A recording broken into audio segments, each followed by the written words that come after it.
Buenas tardes a todos. My name is Sam, and this is my co-interpreter Lilia. We are both members of the Rio Grande Valley Language Justice Collective, and today we will be providing simultaneous interpretation in English and Spanish. So if you are a monolingual Spanish or English participant, we encourage you to please pick up an interpretation device out at the registration table if you have not done so. Buenas tardes, mi nombre es Lilia y junto con mi cointérprete Sam vamos a estar proporcionando interpretación simultánea de inglés a español y de español a inglés. Las dos somos partes del colectivo de justicia del lenguaje del Río Grande y vamos a estar aquí apoyándolos. Les pedimos que si únicamente hablan inglés o español, que por favor levanten uno de los aparatos para interpretación en la mesa donde se registraron, si es que no lo han hecho todavía.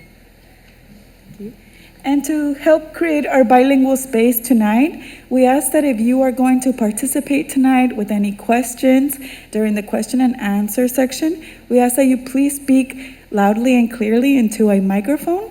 And we also ask that you please speak at a moderate pace so that we can capture everything that you're sharing. Thank you.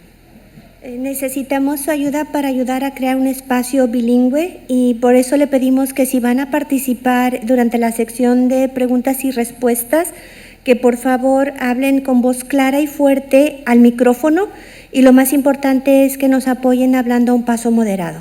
Muchísimas gracias. Good evening, everybody. Thank you so much for joining us today. My name is Alejandra Lenes, and I'm the principal investigator of the Democratizing Racial Justice Project and chair of the Department of Race, Ethnicity, Gender, and Sexuality Studies here at the University of San Antonio. The Democratizing Racial Justice Project, funded by the Andrew Mellon Foundation, was envisioned by Dr. Jackie Cuevas with Dr. Rhonda Gonzalez and myself. It is a collaborative project among UTSA's Women's Studies Institute and the Department of Race, Ethnicity, Gender, and Sexuality Studies, the Esperanza Peace and Justice Center, Alamo Community Colleges, Mexican American Civil Rights Institute, and the Institute of Texas Cultures, to engage in community-based endeavors to envision and racialize racial justice. Through site-based collaborations, democratizing racial justice elevates co-created community knowledge for just societies, transforms access to the academy for people of color and first generation, and propagates transformative pedagogies in ethnic studies and the humanities. Democratizing racial justice, building an established network of partners, brings together activist scholars, students, and community members to formulate community-centric ethical collaborations when people of color remember histories, respond to community needs, conduct collective research, and imagine thriving futures where racial justice is possible. Democratizing racial justice seeks to transform the role of higher education, ethnic studies, and the humanities in particular has in combating the racial people of color in their histories and in reimagining a society in which people are valued.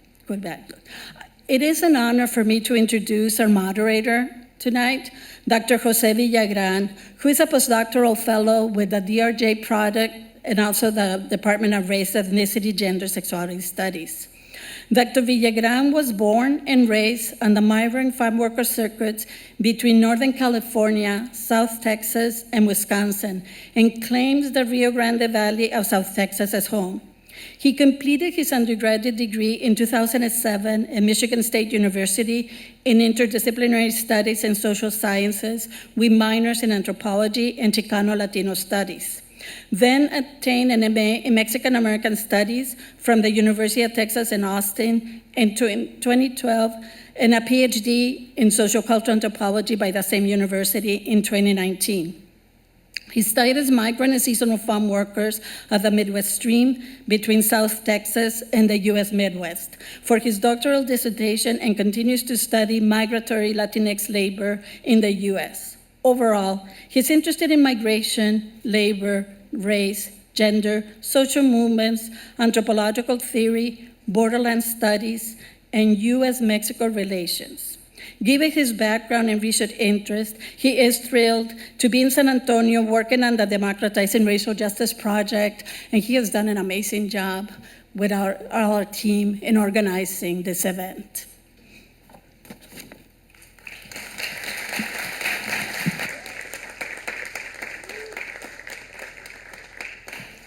Thank you, Alejandra. Oh, is this okay? All right. Well, I have, a lot going on here, but I just got to say it's a dream come true, being in community with all of you and being able to talk about labor and racial justice.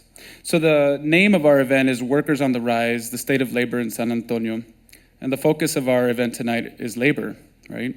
The city of San Antonio has once again been shown by census data to be the poorest metro city in the United States. And labor exploitation lies at the root of this unflattering reality. As a region, South Texas carries with it some of the nation's lowest wages and most horrid working conditions. For generations, people from San Antonio, the Rio Grande Valley, the Winter Garden, and the Coastal Bend region had little option but to migrate northward for work in agriculture, forming the historic South Texas migrant farm worker streams.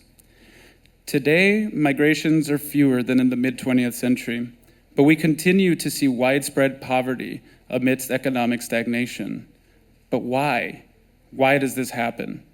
Is a predominantly Mexican-American population simply worth less? As a Mexican-American and a researcher of Mexican labor in the US, I find this trend of undercompensation for our community deeply disturbing. We deserve better and have fought for better for a long time now.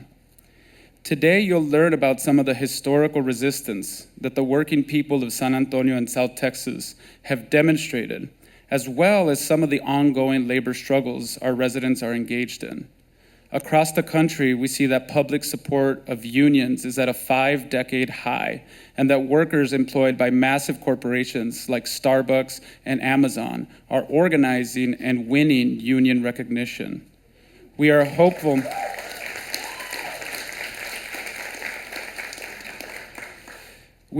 that San Antonio workers are able to ride this wave into the formation of a better future for all workers. The program you should have received upon entering has the outline of the event, as well as the names and photos of our panelists, which of course you see up here.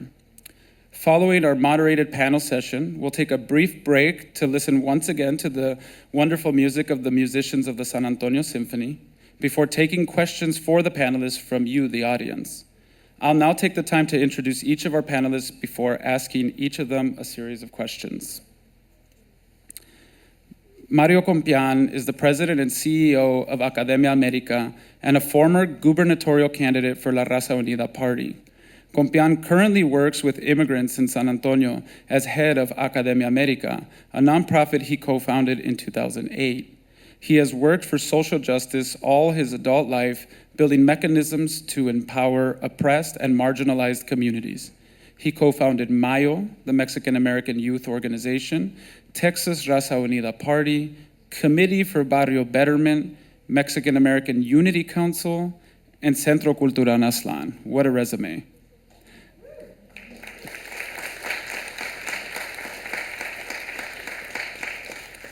Compián also ran path-breaking campaigns for San Antonio City Council in 1969 and 1971, which laid the foundation for single-member districts that dramatically increased Chicano representation on the city council and transformed San Antonio politics. He was the Raza Unida Party's candidate for governor in 1978. He holds a master's degree in education policy studies from the University of Wisconsin, where he played a lead role in building the Chicano Studies program. Fun fact, that was my first job after graduating with my PhD, was a lecturer in the Chicano Studies program that Mario Compián helped to build. So thank you, Mario. You got me a job.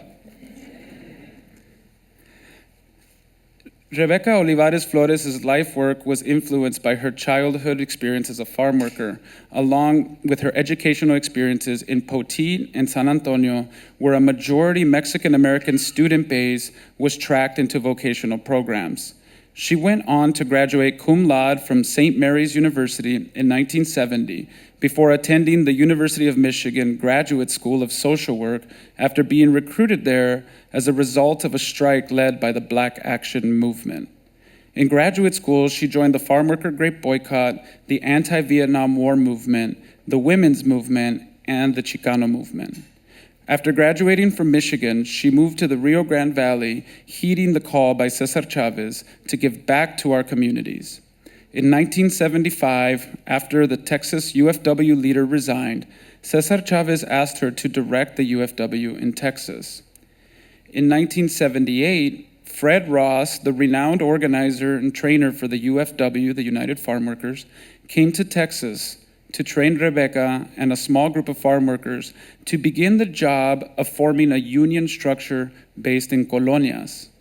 These 7 organizers led a house meeting organizing campaign each year from 1978 to 1983 that resulted in establishing farm worker colonia committees across the Rio Grande Valley and in Mexico.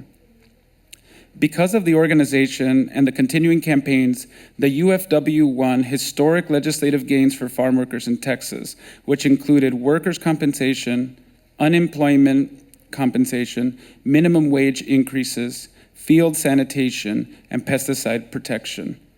After Cesar Chavez's death in 1993, Flores became a UFW board member. She helped organize campaigns in Washington State, Florida, and in California. From 1998 to 2001, she was the Texas director for the National AFL-CIO. Since 2014, after being fully retired, she has focused on U.S. Department of Homeland Security policies that have detained mothers and children seeking asylum. Thank you, Rebecca.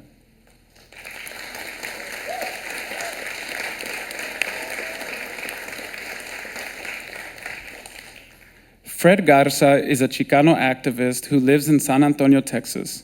He attended Del Mar College in Corpus Christi and Juarez Lincoln University in Austin, Texas. We seem to have some Del Mar graduates in the audience that are very happy about that. In 1972, excuse me. Shortly after graduating, Garza ran the San Antonio office of the National Grape Boycott organized by the United Farm Workers. Garza went on to run for the Texas Railroad Commissioner in 1972, 1974, and 1976 as a Raza Unida Party candidate on a platform which advocated for environmental and consumer protection. Garza has been active with several organizations in San Antonio and Houston through the years, including the Mexican American Youth Organization, the Vista Minority Mobilization Project, the Texas Farm Workers Union, the United Farm Workers, Teatro Bilingüe, Teatro de los Barrios, the Guadalupe Cultural Arts Center, Festival Chicano, the Hispanic International University of Houston, and Academia America. Wow, also just so impressive, and it's amazing to be in all of y'all's company. Thank you.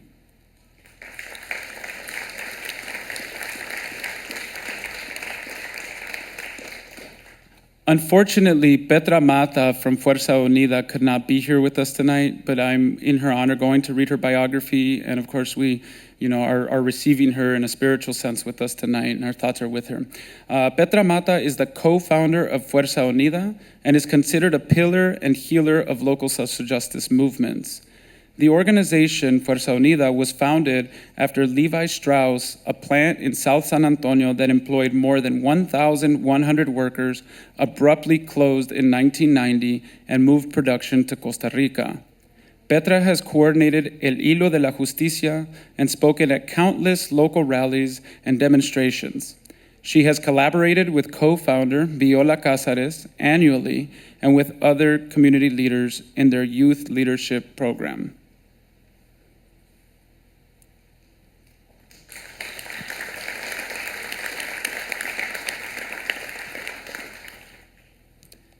Araceli Herrera is the founder and director of Domésticas Unidas, a domestic worker advocacy organization. Araceli uses her own experience as a domestic worker in all of the projects carried out at Domésticas Unidas. She has been an activist in this community for many years, consistently fighting for women's rights, not just in the workplace, but at home, at church, and everywhere else. Let's give it up for Araceli, please.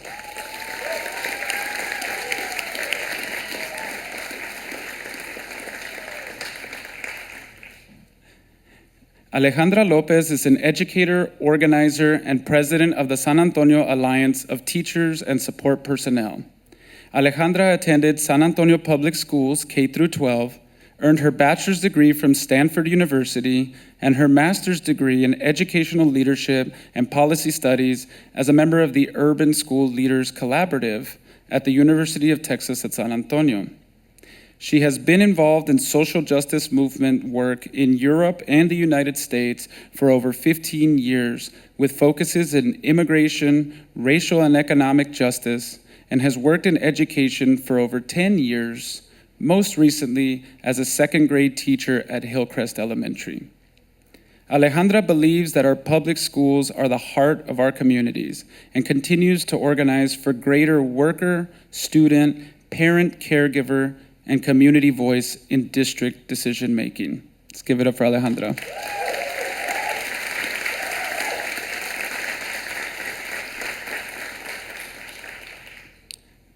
Richard Oppenheim is a well-established jazz musician, having performed with many prominent musicians, and he's the current president of the American Federation of Musicians, Local 23.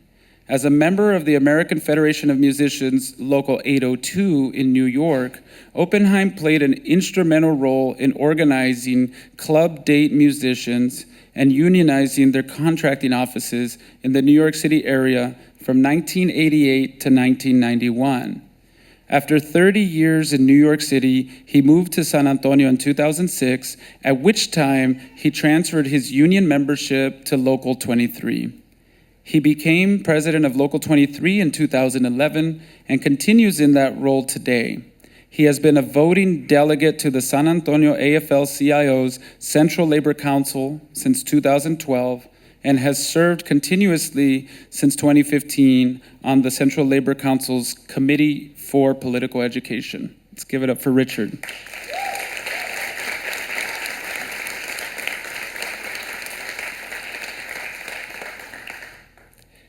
Terry Castillo is the council member for San Antonio's District 5.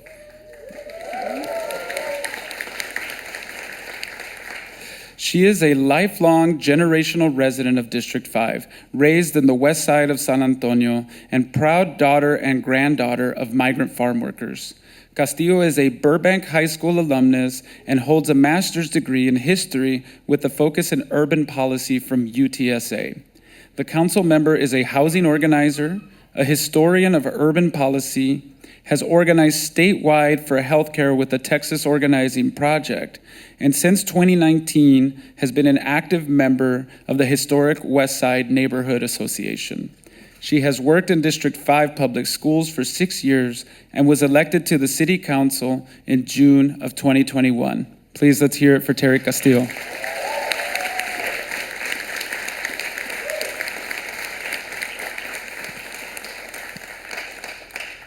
Wow, I'm like blushing with all of this greatness that I'm surrounded by. It's just fantastic to read these biographies.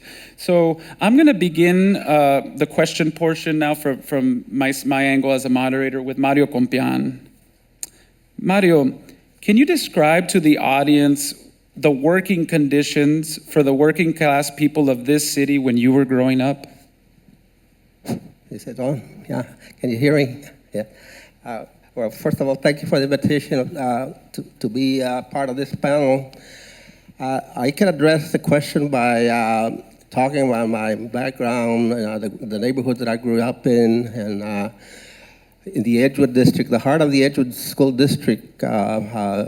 Geographically, it's a very small barrio, and it's defined by the boundaries are on the north, the San Fernando Cemetery, number 2, and on the south, Ceralvo Street, on the west, General McMullen, and then on the east, Couples Road. So it's a very tiny 4 or 5 street barrio, and so that all the families, we knew each other.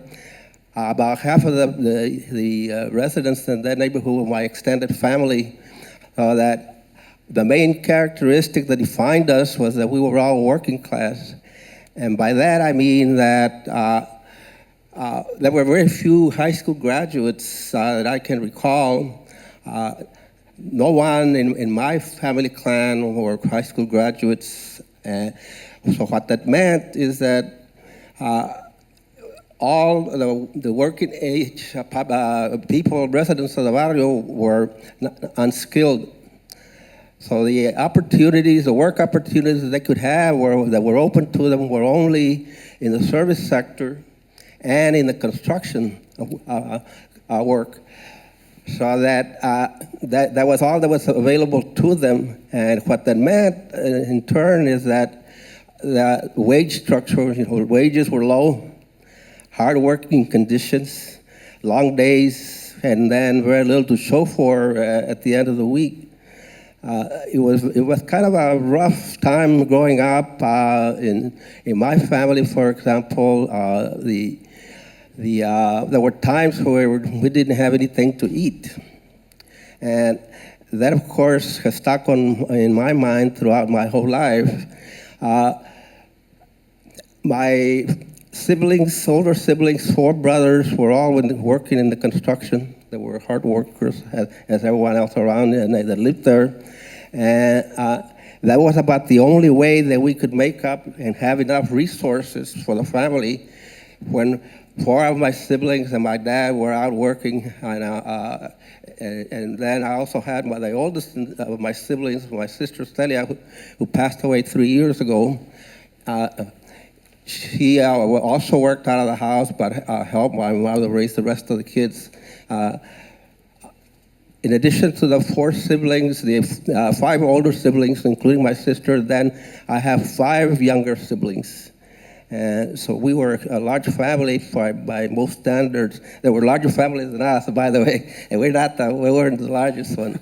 But the fact that there were low wages, very few job opportunities, and the only support system that was there, it was in the neighborhood itself, the people, the families. We supported each other whichever way we could. In addition to construction work, I'll give you another example. There were maybe like about 3 or 4 gentlemen in the neighborhood who were entrepreneurs.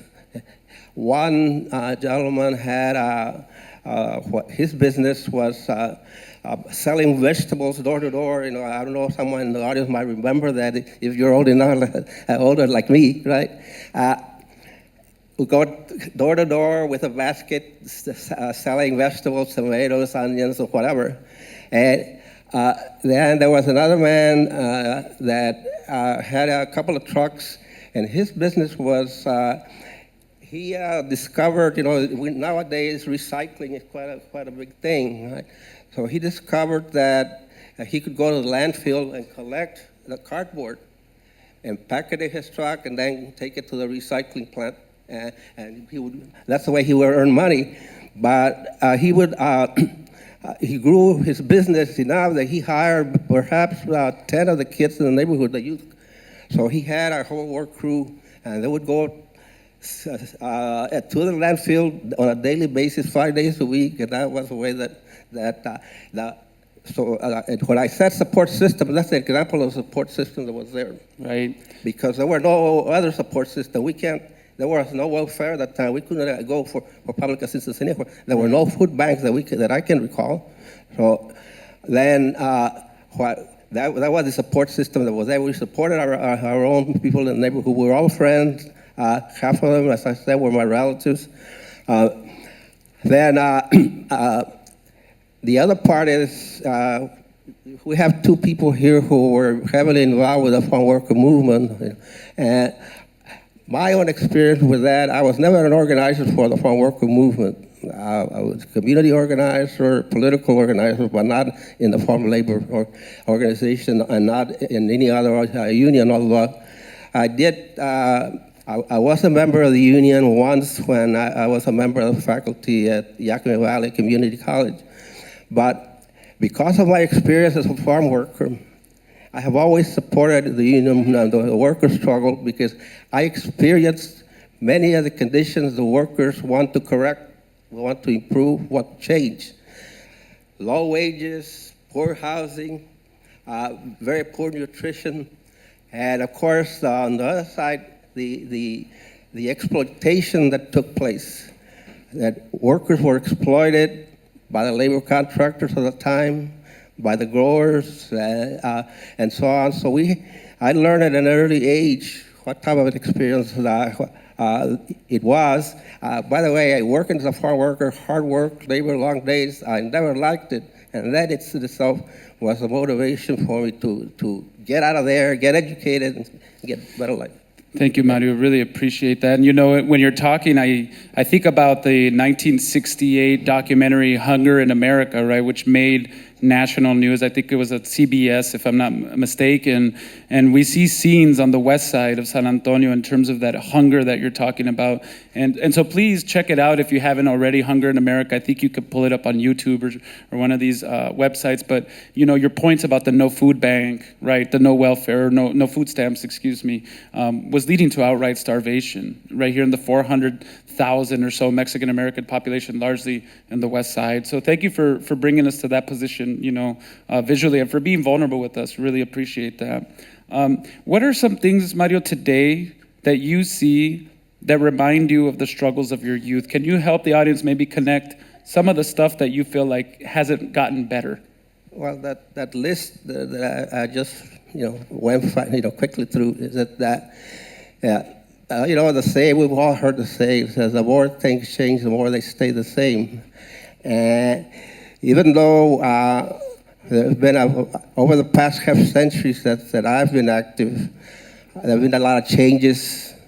Many of us, there were many people organizing to bring about change, and we were quite successful in some respects. However, the system is all powerful in some ways, and so it seems that we've gone full circle. I mentioned growing up in my neighborhood in poverty. Well, there's some data here from the American Community Survey from 2017, and the poverty rate in San Antonio, not anywhere else, San Antonio, 18%. And so, that in absolute numbers, that means 250,000 Latinos, Mexican Americans in San Antonio are in poverty. That rate hasn't fluctuated. I mean, it has fluctuated a bit up and down a bit, but it's hovered around there 17, 18, 19%.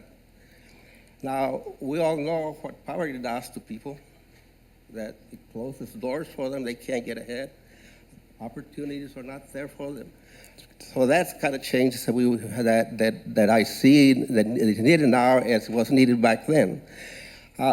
One of my favorite topics, of course, is political activity. And that is that, again, in the political realm, there was quite a bit of organization that took place. And in the introduction, Jose mentioned that I was a member of La Razonilla Party, a founder of La Razonilla Party. And we explicitly went after the system, the two-party system, to tear down those barriers of exclusion that were taking us out, keeping us out. So we went after it, we made changes, we elected people to office, and fast forward to 2021, 22, we're still there, in the same place. Why? The opposition at that time went underground a bit, came back, almighty, all powerful, and now they resurfaced, they reconstituted themselves as a movement for white supremacy. It's become entrenched, in particular, in the Republican Party. That doesn't mean that the Democratic Party is all good. All I'm saying is that there's a reality there.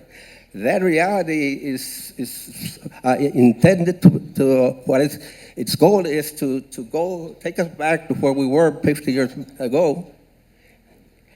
Get us, in reference to the Mexican American people of the state, to get us to the oppressed state that we endured for almost a century before 1960, 1950.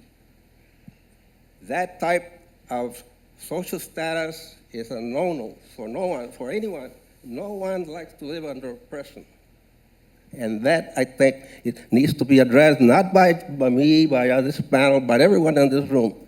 Everyone outside this room has to address that and say, why is it that people in the legislature are restricting our right to vote, or literally want to banish us from the state, from existence alongside them, as with a legitimate right to make policy decisions for the good of the people of Texas, all of the people of Texas.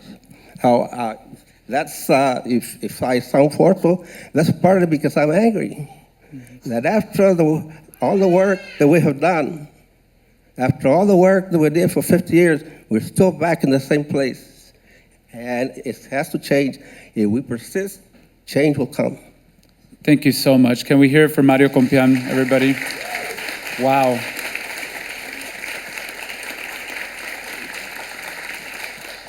It's very hard to follow up with that, but I'm just happy to sit here next to you, consider you a friend. You're an absolute icon, and we just are so happy and benefit from hearing your words. Thank you so much, Mario. Fred, I'm going to turn to you now. I think Mario may need to hook you up with the mic there.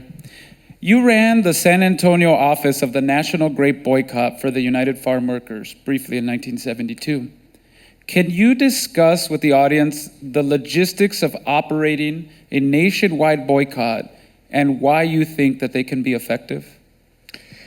Boycotts are effective if they are well organized and directed, but there is a science that is applied to it.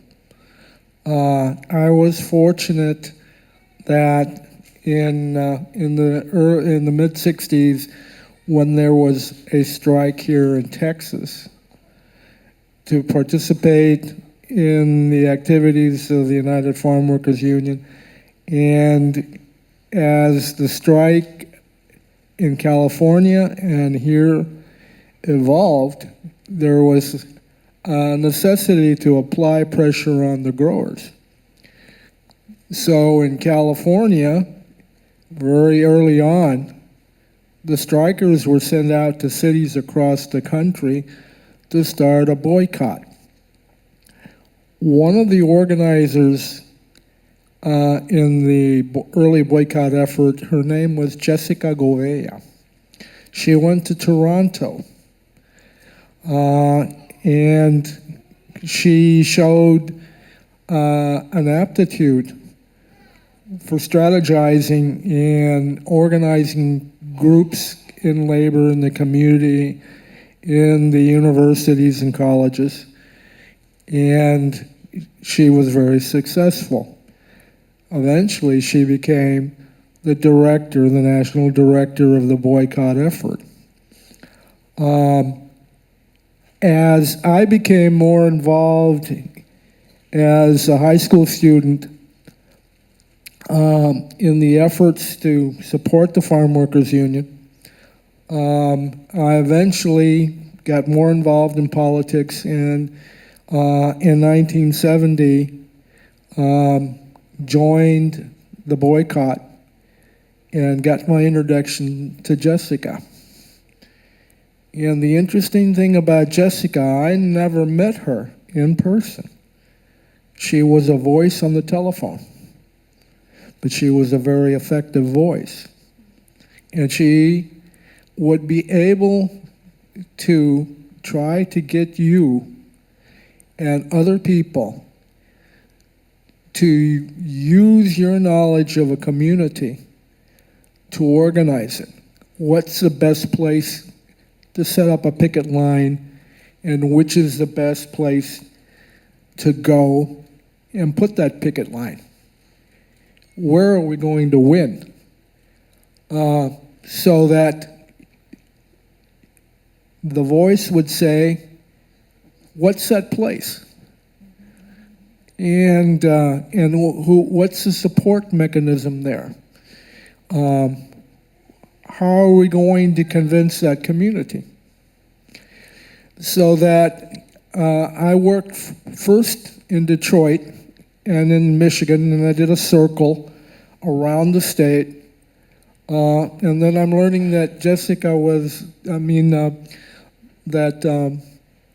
Rebecca was there in Ann Arbor and was one of the members of the boycott committee at the University of Michigan.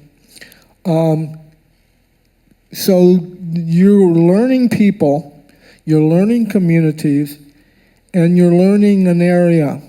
What are the vulnerable places in those communities?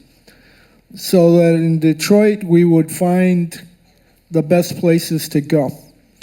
But again, we would apply the strategy, employ the groups, and try to shut down a store and or a chain and convince them, hey, this is not in your best interest. Help us out here, have respect for the workers, and we'll leave you alone. So that became the strategy around the country. So this one person would be able to go and talk to people continuously day and night. And this is what we're going to do and where we're going to do it and how we're going to do it. Awesome. One of the things in Detroit was, for instance, there was a particular boycott. There was intelligence involved. So Jessica calls up and says, there's going to be a shipment. It's coming to the Detroit terminal. And it's going to arrive at this time on this date. Shut it down. So we call up and we get, Detroit's a very strong union town. We had that terminal surrounded. You could get in and you could get out, but we would be able to determine through our intelligence network whether they bought something or not. And we would tell everybody as they came in, not in your best interest. By mid-morning, the broker came out and waved a white flag. And everything was put back into railroad cars and shipped off. And thanks to the other unions in the area, we knew where it was going. So we could warn them and tell them. So that eventually when I got back here, the same sciences were applied. And for instance, it was pardon my French, but it was a bitch to try to shut down HEB. We would do it on occasions, but we would determine which were the best stores to try to do it at. So it was in the south, southwest side, west side, where we had better success. Who could we really give a bad time to in San Antonio? It was Handy Andy. Okay. At Handy Andy, we would choose the store over by Our Lady of the Lake on Commerce. And then when we called the picket line, we would shut the store down. Now, one of the strategies about also picking Handy Andy because they were a little bit easier to pick on, but it was also the locations of all the different branches of the San Antonio Savings Association. The San Antonio Savings Association belonged to the mayor of San Antonio. And when we started shutting down that store and we could succeed with some of the other stores, the mayor did not like not being able to transact business on a Saturday. Yeah. So those are the types of things that Jessica would do. What are they vulnerable to? Where can we show them a real lesson? How can we give them a really bad time, and why? And those are the things that started to be strategized and started to affect everything. So that Jessica evolved it to a science.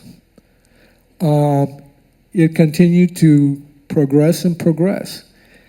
There was no internet and social network back in those days, but it eventually got to a point where she would be able to utilize direct mailings. So, in your mailbox, don't buy grapes, don't buy lettuce. Yeah. Okay? it got that good. Yeah. And the strategy and the ideas behind that are still being employed today. Thank you. Thank you so much, Fred. Really appreciate all of that breakdown. We'll continue with the United Farm Workers, and I'm turning to you, Rebecca. We know that when I read your bio, you became the president of the Texas UFW. You became the president of the Texas United Farm Workers in 1975. Can you discuss with the audience what some of the challenges were that you faced as president of the Texas UFW, and how did you navigate those challenges? Well, let me just correct you. I was never president of anything. I was just director. So don't call me president. Well, let me tell you, I think we need to look at kind of like latest a little history down as to what Texas has been like forever. Before 1836 and after 1836, you know, we were dispossessed. We were displaced from our land, right? The indigenous, the Mexicans, the landowners, the people who owned the lands, we were displaced by those folks who came in from the north, from the east, southeast, who came for the purpose of land grabbing, right? And so all those folks who used to live along the border had lost their lands, right? And so these farmers who used to do their land then had to look for work in other places. And this kind of developed the whole migrant farm worker occupation, is that then they now went from farm to farm to farm to make a living on farms that they used to have on their own. And so this mentality, like Mario was saying, continues today, right? Is that how we who are the workers, right? How we who are the workers still don't have a shot at making it on our own anymore. We really do not. And so when they took the land, they changed the laws, right? They passed laws that would benefit them.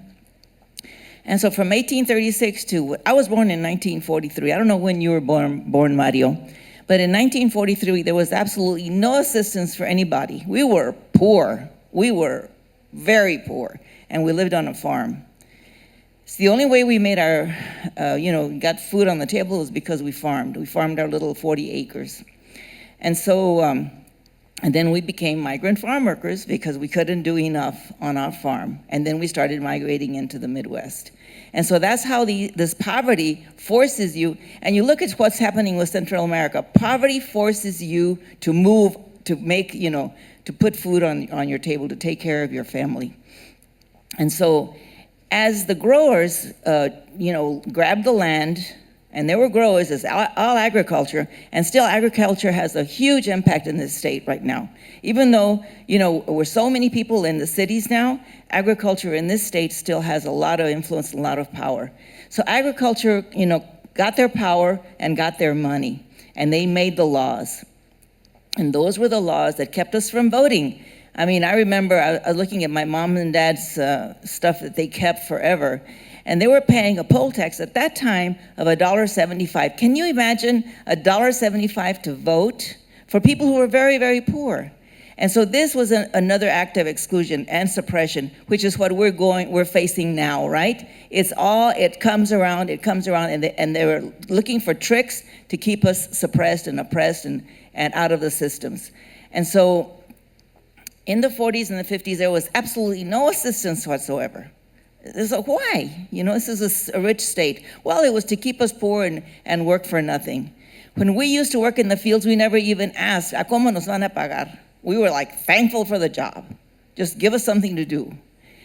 And so that's kind of like the history, right? And when you look at history and how it continues to repeat itself, and it is repeating itself right now, is you begin to think, well, what has happened to us? How is it that we are not conscious enough to understand what is going on and what's keeping us separated and what's keeping us down? And so I look at all of you, y'all are students at the university. We're all highly educated up here now, but what in the world has happened to us? I listened to what Fred was saying, is that we had support, and the reason we had so much support out of Detroit was because of the United Auto Workers.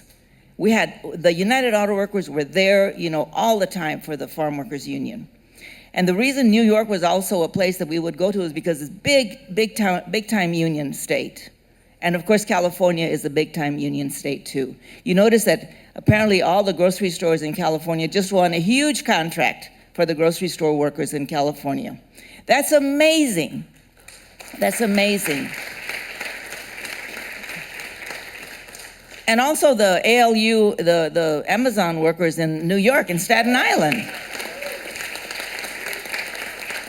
And they're going to have a struggle, you know, because, you know, Amazon is like rich. So we're looking at rich corporations that get richer and richer by the work that we do every day. You know, the work that we do. Every one of you is going to be a worker. I don't care what you think you are, how smart you are, or whatever, right? You're all going to work for somebody. You're not going to be that 1%. You're never going to be the 1%. Maybe you are. Okay, whatever. I won't say you'll never be the 1%. But my thinking is that you're not. So if we're all workers, then why don't we think like workers? Why do we think all of a sudden?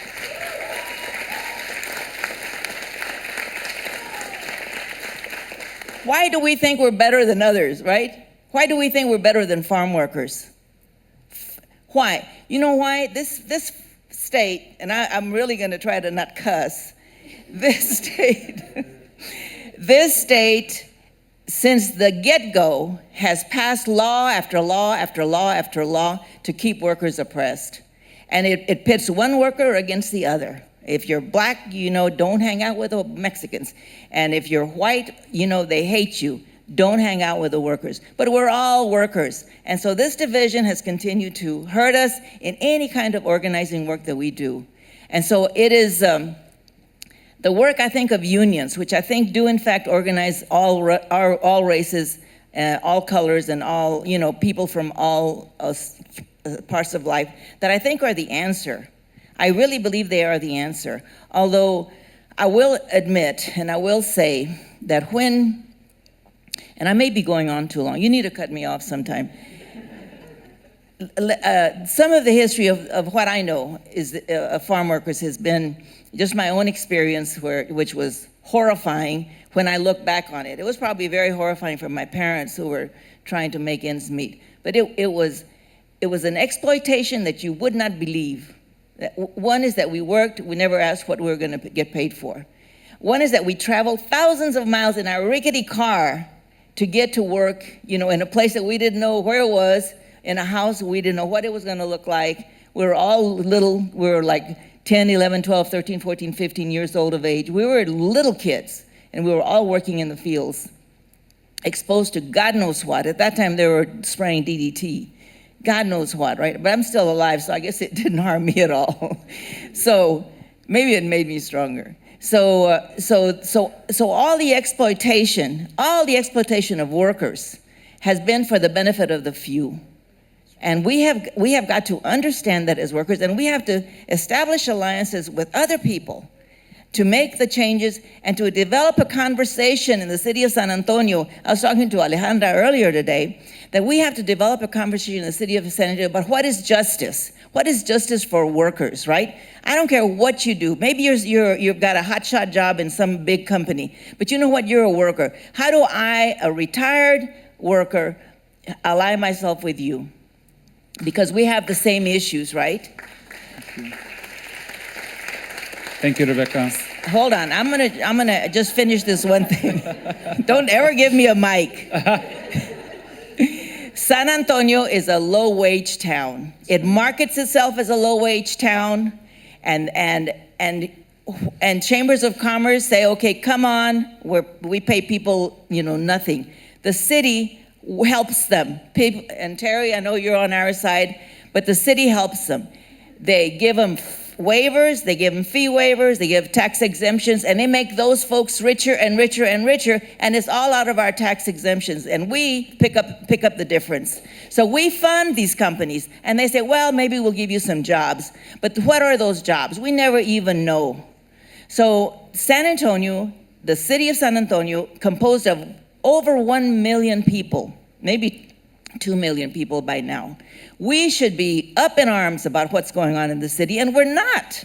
That's the pity of it, is that I can see Graciela here, I can see people who are doing things in this city right now that are making those changes, but why is it that we're so few, you know? We should have all of you out there. There's Alex Bernal, and there's Alejandra. I mean, I know most of you, and that's pitiful.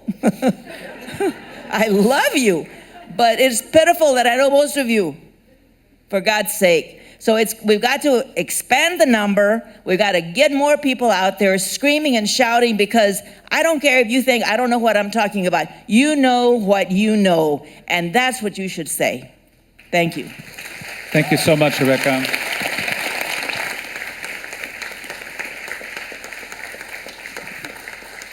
Thank you so much, and yes, for connecting all of these dots for us. And I mean, yes, we do need more people, and I think this is hopefully for us the start of something beautiful and some nice solidarity that we can build. So I'm going to turn to Araceli y voy a hablar en español para los traductores. Araceli, ¿cuáles son las dificultades de ser una trabajadora doméstica o trabajadora del hogar? Buenas tardes y bienvenidas. Estoy escuchando estas historias impresionantes que ya conocía porque yo he participado con Rebeca. Entonces, nuestra lucha no es tan diferente a las luchas que ellos tuvieron. Las trabajadoras del hogar, las luchas que enfrentamos es que nosotras tenemos la herencia de la esclavitud.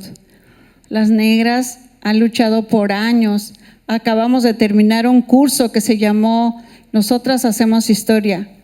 Fue un curso de las mujeres negras, como desde hace 500 años, escuchen, fue una recopilación del Colegio Smith de Massachusetts y la Alianza Nacional de Trabajadoras del Hogar, de 500 años de lucha. Y como dijeron, estamos en la misma situación. Ellas lucharon y ganaron, y nosotras seguimos igual o peor. Entonces, aquí en San Antonio, yo soy una trabajadora del hogar. Yo llegué en 1990, indocumentada, caminé por el desierto. Tenía 40 años cuando yo llegué a San Antonio, y fue impresionante cuando yo llegué aquí, cuando vi que era un país rico, pero que desperdiciaba todo. Empecé a trabajar en una casa. Primero empecé en una cantina. En esa cantina, por 3 días de trabajo, solamente ganaba $45, pero nada más dormía como 3 horas. Despachaba en la cantina y limpiaba y cocinaba y hacía de todo. Así fui rodando de aquí para allá hasta que llegué a trabajar ya en casas, pero me quedaba en las casas. Ahí fui aprendiendo toda la historia de la explotación, la injusticia, los malos salarios, los malos tratos. Comí sobras en la casa de los hijos del banquero Frost. Comí sobras porque la mujer con la que trabajaba tenía 6 hijos, y cuando yo llegué y hablaba español y me daba de comer, le vas a dar a los niños de desayunar. Y entonces ya yo preparaba todo y se iban los niños a la escuela y yo esperaba mi comida y no llegaba. Entonces yo decía, y le decía a la señora, ¿y mi comida? Y la señora me hablaba en español, pero alemán, chino, no sé en qué lengua, porque nunca me decía, no hay comida para ti. Entonces yo tuve que comer de las sobras de los niños. Lo que mejor dejaban era lo que yo me comía.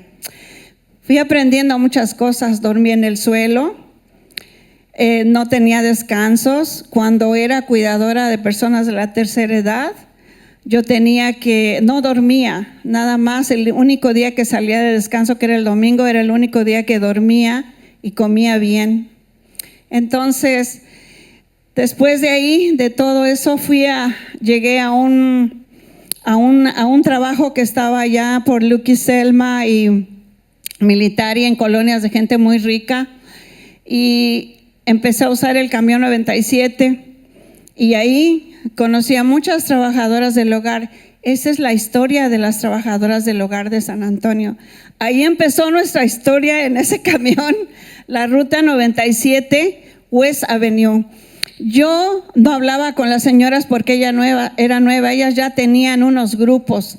Se sentaban y todas se conocían, te subías a ese camión y era un murmullo, platicaban, vendían estanjón, vendían Avon, vendían tamales, vendían pupusas, hacían rifas, hacían tandas, venían oro, hacían de todo. Y te subías y todos, oh mira, tengo esto, y comprabas tamales, pupusas. Luego empecé a platicar con ellas, ya mis amigas de ellas. Después celebrábamos el cumpleaños de cualquiera de nosotras atrás, en la parte de atrás del camión. El chofer nos permitía que partiéramos el pastel, él también comía pastel. Era como ese camión 97 que salía desde el Parque Travis hasta las colonias que donde está la gente rica. Así era como una fiesta subirte a ese camión. Pero un buen día, Vía cambió el sistema, no sabíamos, y nos quitó el camión. Esto fue en el 2001. Pienso que somos tan poco, que nadie le importa nada de la vida de las trabajadoras del hogar, que apuesto que nadie de ustedes que han vivido en San Antonio se dio cuenta que nosotros luchamos por 3 años para que nos regresaran el camión porque nos lo quitaron. Apuesto, ¿alguien de ustedes se dio cuenta? Alcen la mano. ¿Se dan cuenta que somos las trabajadoras las más olvidadas? Nadie le importa cómo somos maltratadas. Luchamos por 3 años hasta que logramos que nos regresaran el camión. Entonces, ahí nosotros nos dimos cuenta que unidas y organizadas sí se puede. Y fue como nació la historia de Domésticas Unidas. No fue luego, fíjense, fue en el 2003. Después, en el 2007, yo apoyaba mucho a Fuerza Unida por la lucha en contra del Levi's. Entonces, fue el Foro Social Mundial en Atlanta, Georgia. Entonces, las de Fuerza Unida me pagaron una beca para que yo fuera al foro. Yo me sentía tan emocionada, ¿qué será un foro? Yo no tenía ni la menor idea que era la cosa más hermosa, donde vinieron 30,000 personas de todo el mundo. El foro social es la contraria del grupo de los 7, de los ricos, de los poderosos, que se juntan para ustedes a nosotros. Yo sí hablo groserías. El foro social lo hacen los grupos, la gente que apoya a la misma gente para luchar en contra de los 7. Bueno, fui y ahí estaban un grupo de trabajadores excluidos. Las trabajadoras del hogar no somos reconocidas como trabajadoras del hogar porque tenemos la herencia de la esclavitud, pero también fuimos excluidas de las leyes laborales en los años 30, porque dicen que lo que nosotros hacemos no es un trabajo. Bueno, total, pertenecemos al grupo de los trabajadores excluidos, que existían ya uniones de trabajadores excluidos y estaban en Atlanta, en el foro. Entonces, Graciela Sánchez, que ha sido alguien bien importante en la historia de Domésticas Unidas, ella nos ha apoyado mucho la esperanza. Llegó y me dijo, Araceli, ven, allí juntos están unas domésticas. Y yo dije, ay, sí. Y yo quería ir, pero iba pagada la beca por Fuerza Unida. Y le dije a Petra, y me dijo, sí, puedes ir, ya dijiste lo que te tocaba decir en el taller.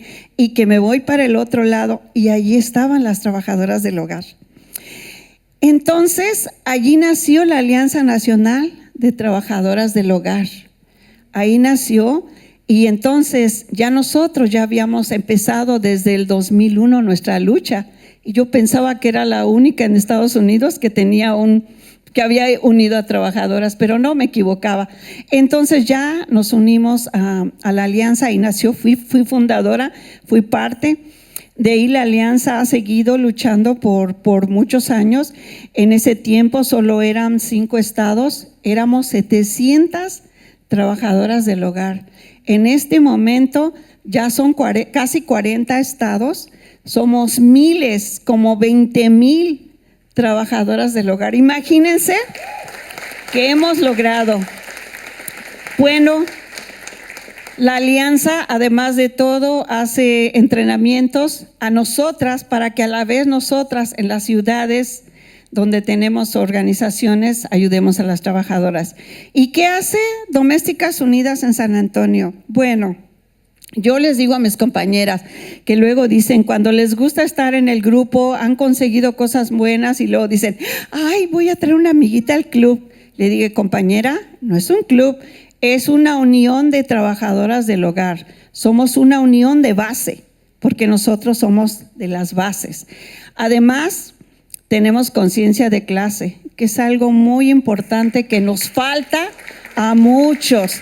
Si todos los trabajadores tuvieran conciencia de clase y también supieran sus derechos, otro mundo sería. Es algo que nos debemos de llevar de tarea el día de hoy. Conciencia de clase, convicción y saber nuestros derechos. Bueno, eso es lo que somos. Entonces, ¿nosotras qué hacemos? Como somos maltratadas, no nos pagan bien, somos secuestradas, somos manoseadas, trabajamos mucho, trabajamos muchas horas, no nos pagan buen salario. Las trabajadoras, las más vulnerables, son las que se quedan en las casas porque ellas hay veces que no descansan. Nosotras no tenemos vacaciones, no tenemos retiro.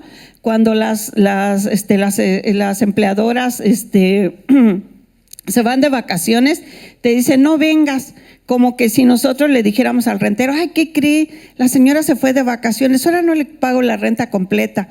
No tienen esa conciencia las empleadoras.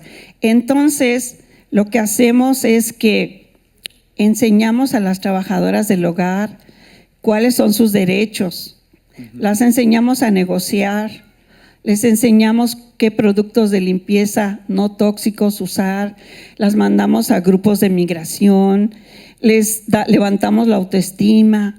Últimamente, cuando vinieron los ataques de Trump, empezamos a enseñarles que somos bien ricas nosotras, somos bien sabias y bien poderosas, porque traemos nuestra cultura, nuestra comida, nuestras cosas ancestrales de nuestros países, de nuestros estados. Eso hacemos. Gracias, Araceli. La verdad es que inspiran mucho. We're going to go a little bit into overtime here. We're going to have to cut just a tiny amount of question and answer portion of the program, but I want to give enough time for our three remaining panelists, so my apologies to everybody in that. All right, so Alejandra, what are some of the biggest labor struggles our local school employees face, and how has the union fought to confront them? Thank you, Jose. Thank you so much for the opportunity to speak today. It's such an honor to be here amongst such giants in the labor movement. I also just want to take a moment to recognize something that I work hard to keep at the forefront of my mind, which is that the labor movement is not built by individuals, and I think we all up here know that very deeply. And I want to emphasize that the work in our union is led by a collective of people, many of which are in the audience right now, that really understand what it means to do deep organizing in our workplaces and in our community, and that as a whole, the work of our union is carried out by our thousands of members in SAISD every single day. So one of the biggest labor struggles that our union has faced, that all workers have faced in the last 2 years, is the COVID-19 pandemic, and more specifically, the sociopolitical conditions that have meant that working people, especially Black and brown working people, have been sacrificed at the altar of the economy in this country. For education workers in our unions, we've really been at the forefront because, firstly, and we're thankful for this, we are one of the most organized sectors of the economy in the country, right? Organized into 2 large national unions, which our union is affiliated with, both AFT and NEA. And then also because the ruling class, right, understands that in order for a capitalist economy to keep generating profit, the children of workers have to be able to attend school in person. So we found ourselves at the forefront of this push by the ruling class to force our workers and our students into unsafe working conditions in our schools. And our unions have been able to push back to this business as usual approach taken by the people in power. So COVID-19 forced educators to face the really grim reality of just how little we are valued. And when I say education workers, I want to be really clear because our union represents teachers, bus drivers, food service workers, instructional assistants, custodians, really the people who day to day make our schools run and create the learning conditions for our students. So, you know, for us in our union, COVID-19 has been a top priority.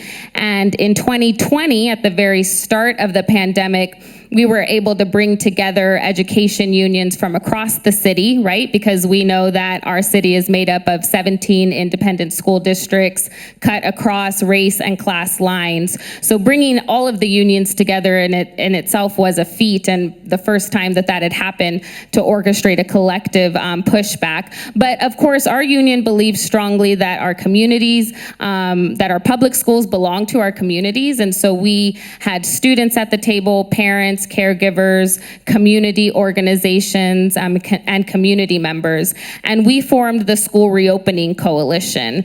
So the coalition was able to push back both at the state and the local level to maintain a virtual school option for the 2020-2021 school year. So prior to vaccines being available for anyone, really making sure that our families were able to keep their children safe from the virus by keeping them at home and accessing school remotely. And then at the district level to push and organize for districts to have just what we all thought would be the norm, which is a reopening plan that is really guided by public health guidance. But of course, those of us in Texas saw very quickly how that was not going to be the case, right? So our role in the coalition was to ensure that districts were making reopening plans that were based in that public health guidance. In SAISD, our union organized at both the campus and district level for strong safety protocols. And so we, took to organizing at our work sites, but also direct actions like car caravans. We spoke at school board meetings. We did phone zaps and email campaigns. I know many people in the audience stood in solidarity with us as we undertook these actions. And we wanted to make sure that our members at the campuses themselves had the tools they needed to advocate for safety at their campuses, pushing back against, little things like how much social distancing was being held in the classrooms and that kind of thing.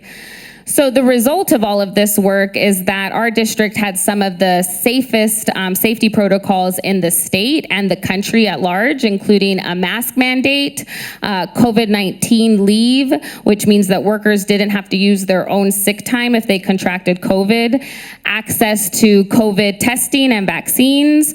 We pushed the district to purchase air purification devices for learning spaces. And most recently, when the Omicron wave hit our communities, we were able to secure 250,000 KN95 masks for staff and students that were bought by the district. So we're incredibly proud of the work that we've done during COVID, and none of it would have been possible without, of course, the work of our members, but more importantly, being in coalition with students, with parents and caregivers and community members, because we know that the COVID-19 pandemic had a deep impact in our communities, and it was our collective responsibility to keep each other safe. Thank you so much, Alejandra. Spirit. As we wrap up the event, we'll all have a moment to give some closing remarks for a minute too. So I'd just like to maybe for you to think about ways that you can ask the audience to continue to support school staff and teachers. Richard, first I was told that you are selling t-shirts for the local in the lobby, $20 to support. I was supposed to make that announcement, I think at the very beginning, so I'm sorry, but you triggered my memory. Richard, can you explain how the strike of the musicians of the San Antonio Symphony emerged and how the community can support the efforts of the striking symphony workers? The strike emerged, it's just the latest bubble, you might say, in a continuing pattern that's been going on for a very long time. We're fortunate in one respect in that the symphony musicians in San Antonio have been working under a CBA, which is comparatively rare in San Antonio, I discovered. What's unfortunate is that, generally speaking, the CBAs have a lifespan of 3 years or so, and you could reliably depend on management to renege when the third year rolled around and find some reason to ask, beg, implore the people working in this orchestra to reopen the CBA. What's different this time around is that when the pandemic really took hold, very early on, several people in the ranks of the orchestra realized that, well, you know, we perform in a public space. This is clearly not going to fly for very much longer here. We need to get ahead of this. And so it was decided to try and engineer some accommodation to forestall a complete catastrophe. So we agreed, we approached management about reopening the CBA. This was in 2020. The musicians took, as a consequence of this reopening, what amounted to an 80% pay cut. What was baked into the memorandum of agreement that we reached at that time, and which I don't think anybody fully realized was going to come back and bite us the way it has, was a clause that allowed for reopening the third and final year of the CBA in the event that pandemic-created conditions were causing an economically untenable footing for management. Management chose to invoke that clause, even though they've said publicly, any number of times, publicly to news media and elsewhere, that their financial straits, if you want to characterize them that way, have not one damn thing to do with the pandemic. But they decided to push for reopening. And we are actually contesting that right now with the National Labor Relations Board, because clearly they were lying through their teeth when they decided to invoke that clause.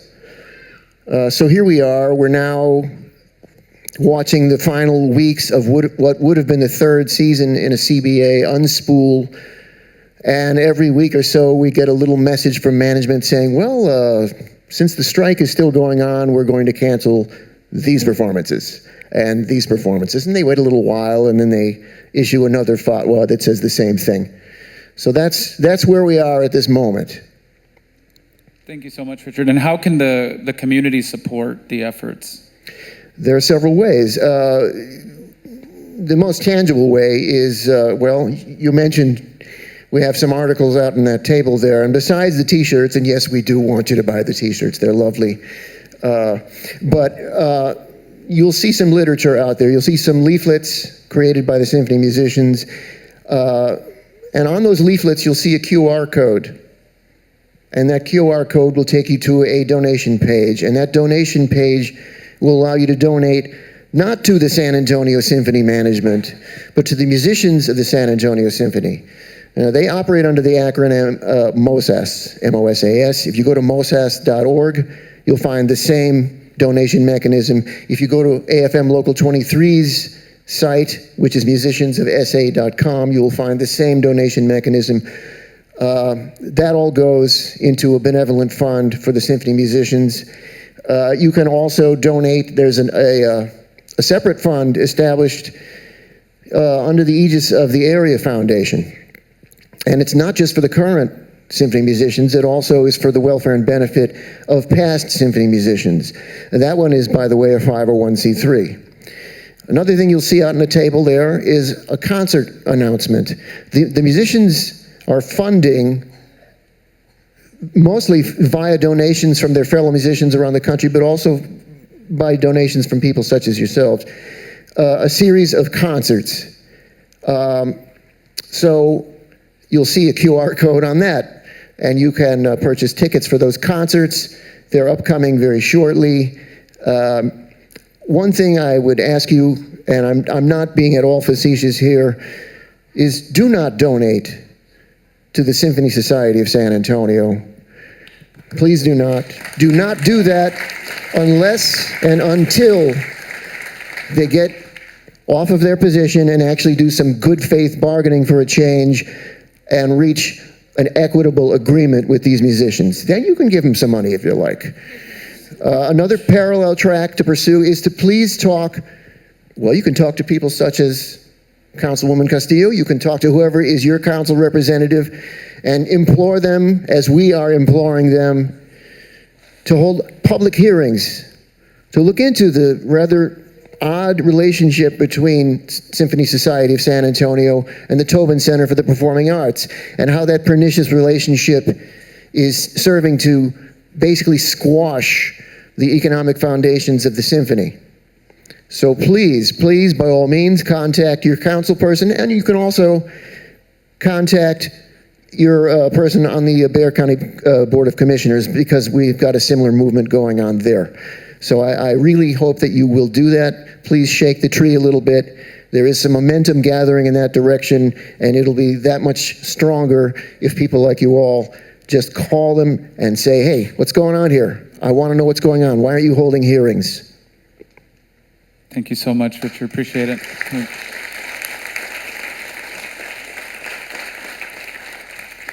Okay, so last but not least, certainly Councilwoman Terry Castillo. What are some of the biggest obstacles to workers' rights in this city, and what do you think we can realistically attain from our city government to change that? Yes, absolutely. As Mario alluded to earlier, the city of San Antonio and the area that I represent is our city's most economically poor district, and it's been like that for decades and generations. And oftentimes when we ground ourselves, as you pointed to earlier, right, the new census data shows that the city of San Antonio is still economically segregated, and 78207 is still our most economically poor zip code. And when we reflect on that, we need to acknowledge that this isn't an accident and isn't just a phenomenon that just happens, right?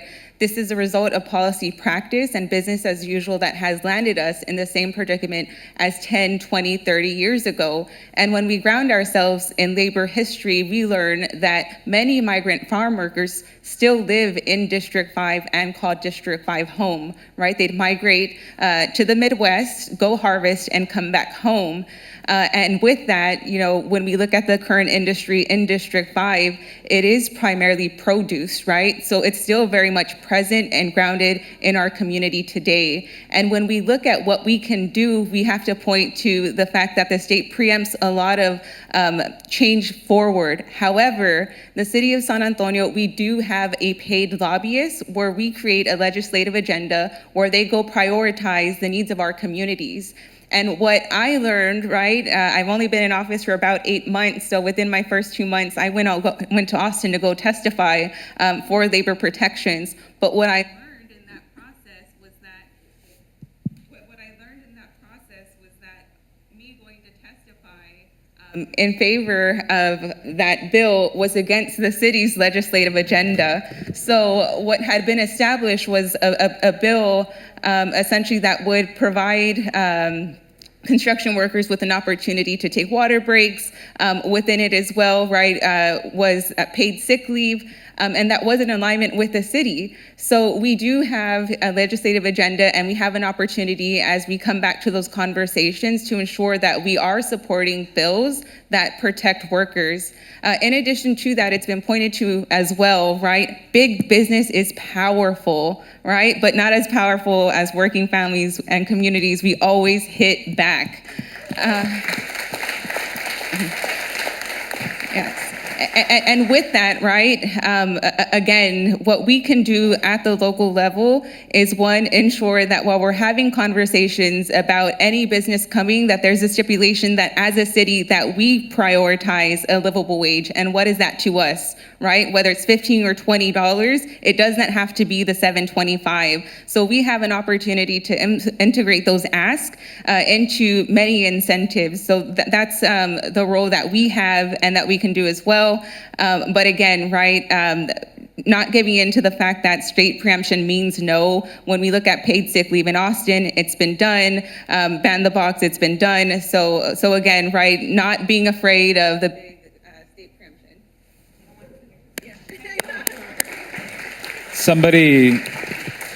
Somebody needs to investigate what's going on with Councilwoman Castillo's mic. I think there's some sabotage here. All right, well, thank you, everybody. We're going to take a brief intermission here while the striking symphony workers come back to perform, and then we'll open up the space for a brief question and answer session from the audience.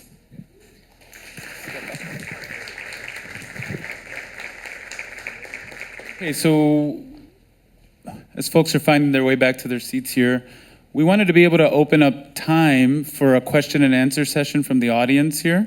So if you have any questions, I believe Yasmin is going to be able to help you out with the microphone, but if you wouldn't mind picking your hand up, we'll get a microphone to you here shortly. Okay. Yasmin? Or Carolina? Thank you. And please be brief with your question and direct it to the particular person that you're asking the question of. Thank you.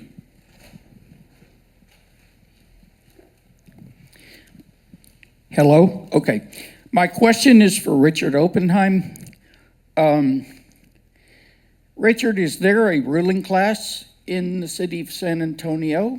And assuming your answer is yes, and that you've encountered it, how is the ruling class involved in the dynamics that forced the AFM to go on strike? Well, yes. The answer to your first question is yes, there certainly is a ruling class in San Antonio. Let's not pretend otherwise. If you want to see what the ruling class in San Antonio looks like, you can just look at the board of the Symphony Society of San Antonio. You can look at the people who they answer to behind the scenes, and I don't see any reason to mince words here. I just read an article that was in the Current the other day that named names, so I don't see any reason I should be circumspect. We've got people like J. Bruce Bugg, who has been exerting pressure for years to get this orchestra essentially to de-unionize itself. We've got people like J. Tullis Wells, whose legal services are specifically for de-unionization and union avoidance. These are the people behind the scenes. These are the people. Wells is a mover and shaker with the Kronkosky Foundation. The Kronkosky Foundation has a stranglehold on the board of the symphony. J. Bruce Bugg, what is it with these J's, by the way? Anyway, he holds a similar position with the Tobin Foundation, not to be confused with the Tobin Center for the Performing Arts. But as long as we've mentioned the Tobin Center for the Performing Arts, let's just point out that they maintain what could be called a usurious relationship with the Symphony Society of San Antonio. And the only thing that's mysterious about that is, why would any board with half of its wits sign the type of service agreement that the Symphony Society of San Antonio has signed with the Tobin Center for the Performing Arts, where they're being gouged? It's absurd. That's the type of ruling class that exists, that exerts pressure on these musicians to cave in and to settle for an ensemble that's laughably small and one that operates without a collective bargaining agreement.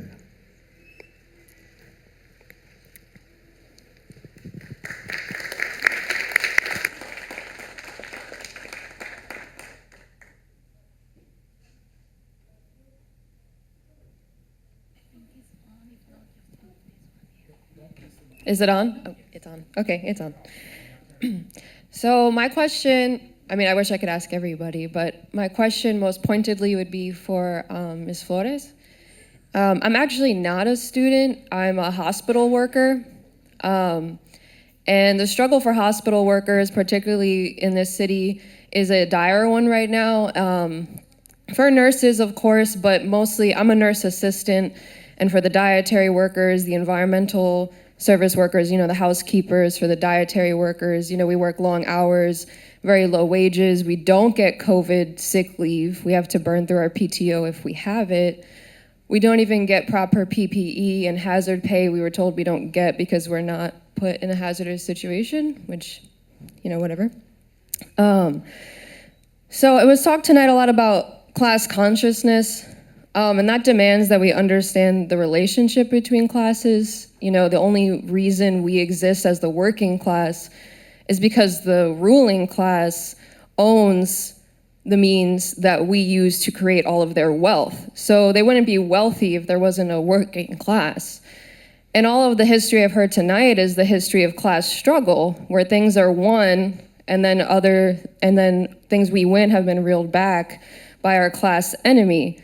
And I think in this period, we live in a moment where class consciousness on a whole level is very low as a tactic by our class enemy to keep us in these situations and to make our conditions worse and worse.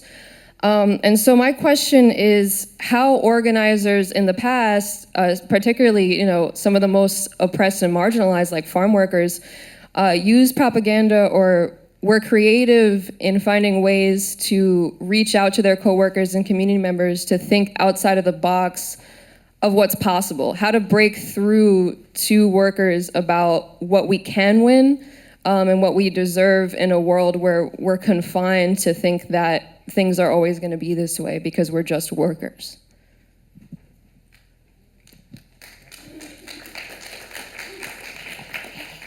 I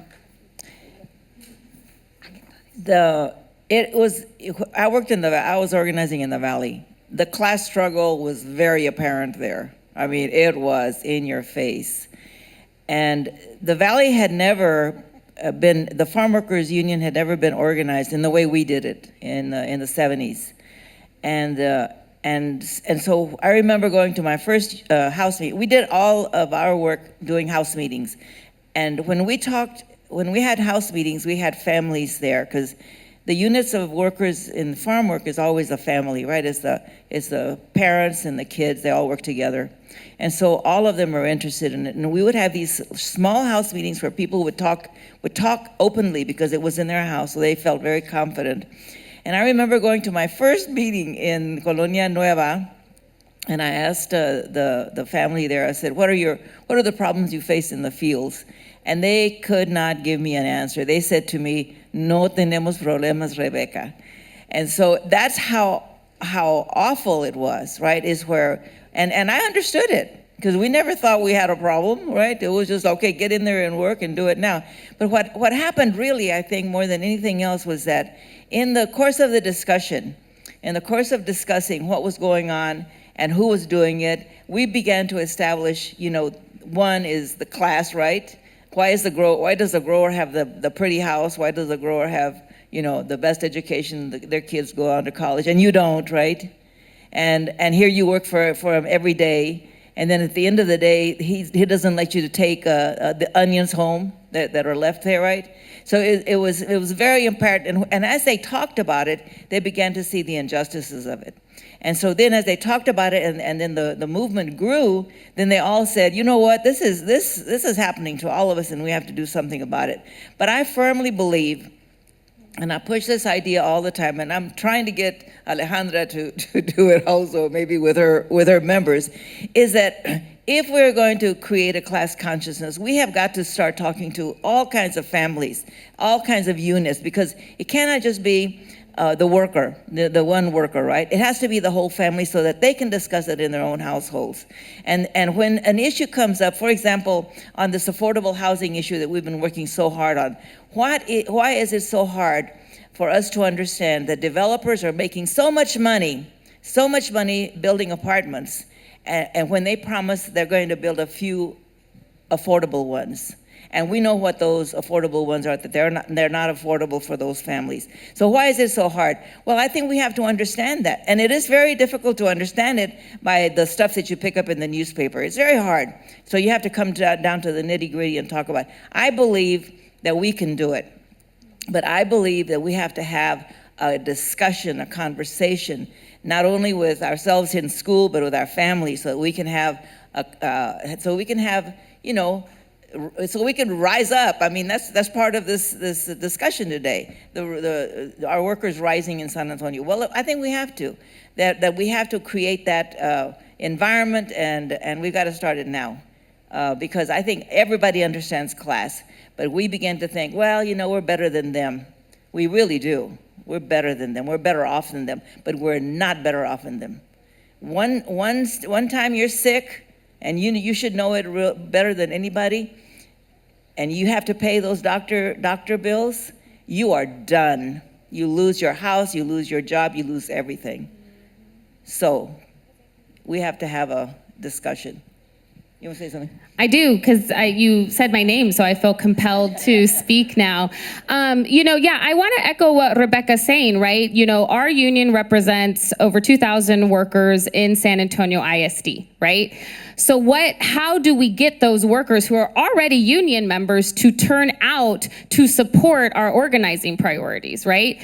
And I think the first step is giving them a say in what those priorities are, right? Because what we're actually talking about when we talk about unions is asserting democratic control over your workspace, right? That is what we all want, whether we work at Starbucks, whether we work at a warehouse, whether we work IT, we want a say in our workplace. It's actually not very revolutionary when we think about it. Everyone wants a say in their working conditions, right? But it's been made revolutionary because the ruling class and the capitalist class have made it sound like it's completely untenable because we know it goes against their doctrine of profit making, right? And so in our union, what we did this year is we sent out a survey, unions send out surveys all the time. It's not like a radical thing, right? But then we got those union surveys back, and at our General Assembly in the fall, we collectively looked at the results, and then we took a vote. Our union hadn't done that before. We collectively decided these are gonna be our organizing priorities for the entire year.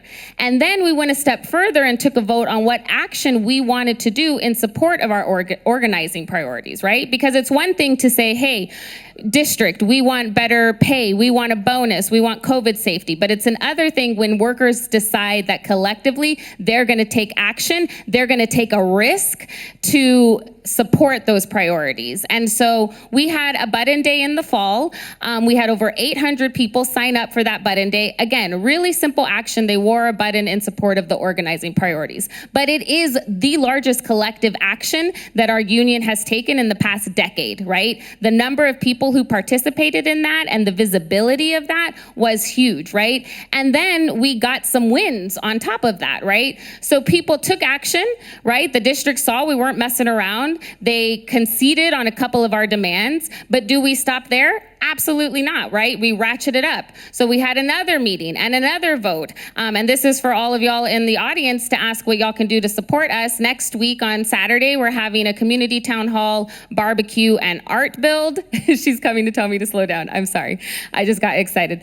And so we are building up momentum for a rally at the school board meeting on May 16th. And this is for all of our members, but also everyone who supports our vision for what public education can be in our district and our city is obviously invited. And so we hope we'll see you on May 16th.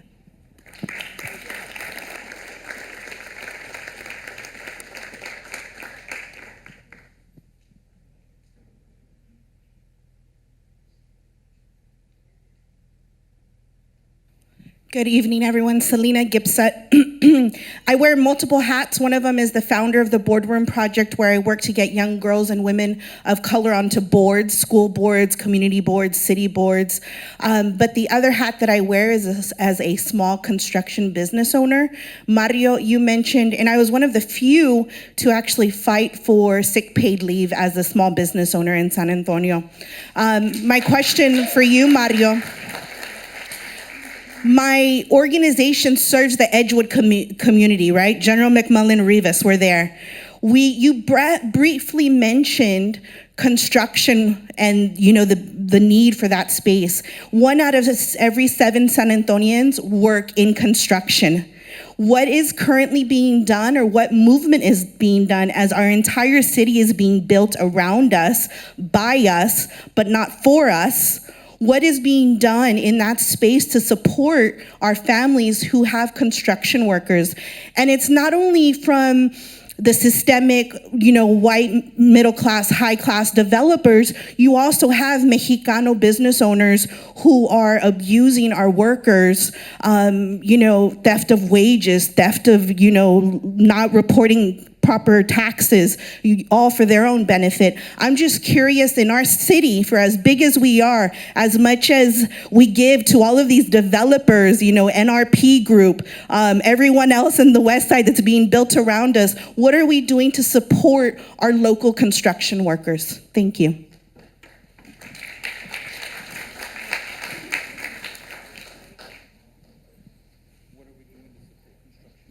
I think he's going to answer first. I'm not currently, as I stated earlier, I'm not a labor organizer, so I can't address the question from that point of view. But in general, what let me rephrase that. I can address it in a general way, and this is that the issues are basically, the same. The needs are the same as when you organize, whatever, any project that you organize. The first step is you have to organize. In this case, you're talking about construction workers that can address the issues.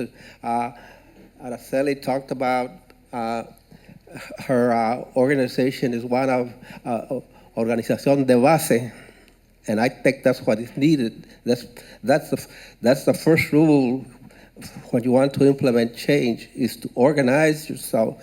Now, what that means is that people within the construction trades, the workers, the laborers, I addressed it from experience of my siblings who were all construction laborers, and my dad also was that for some time. Now,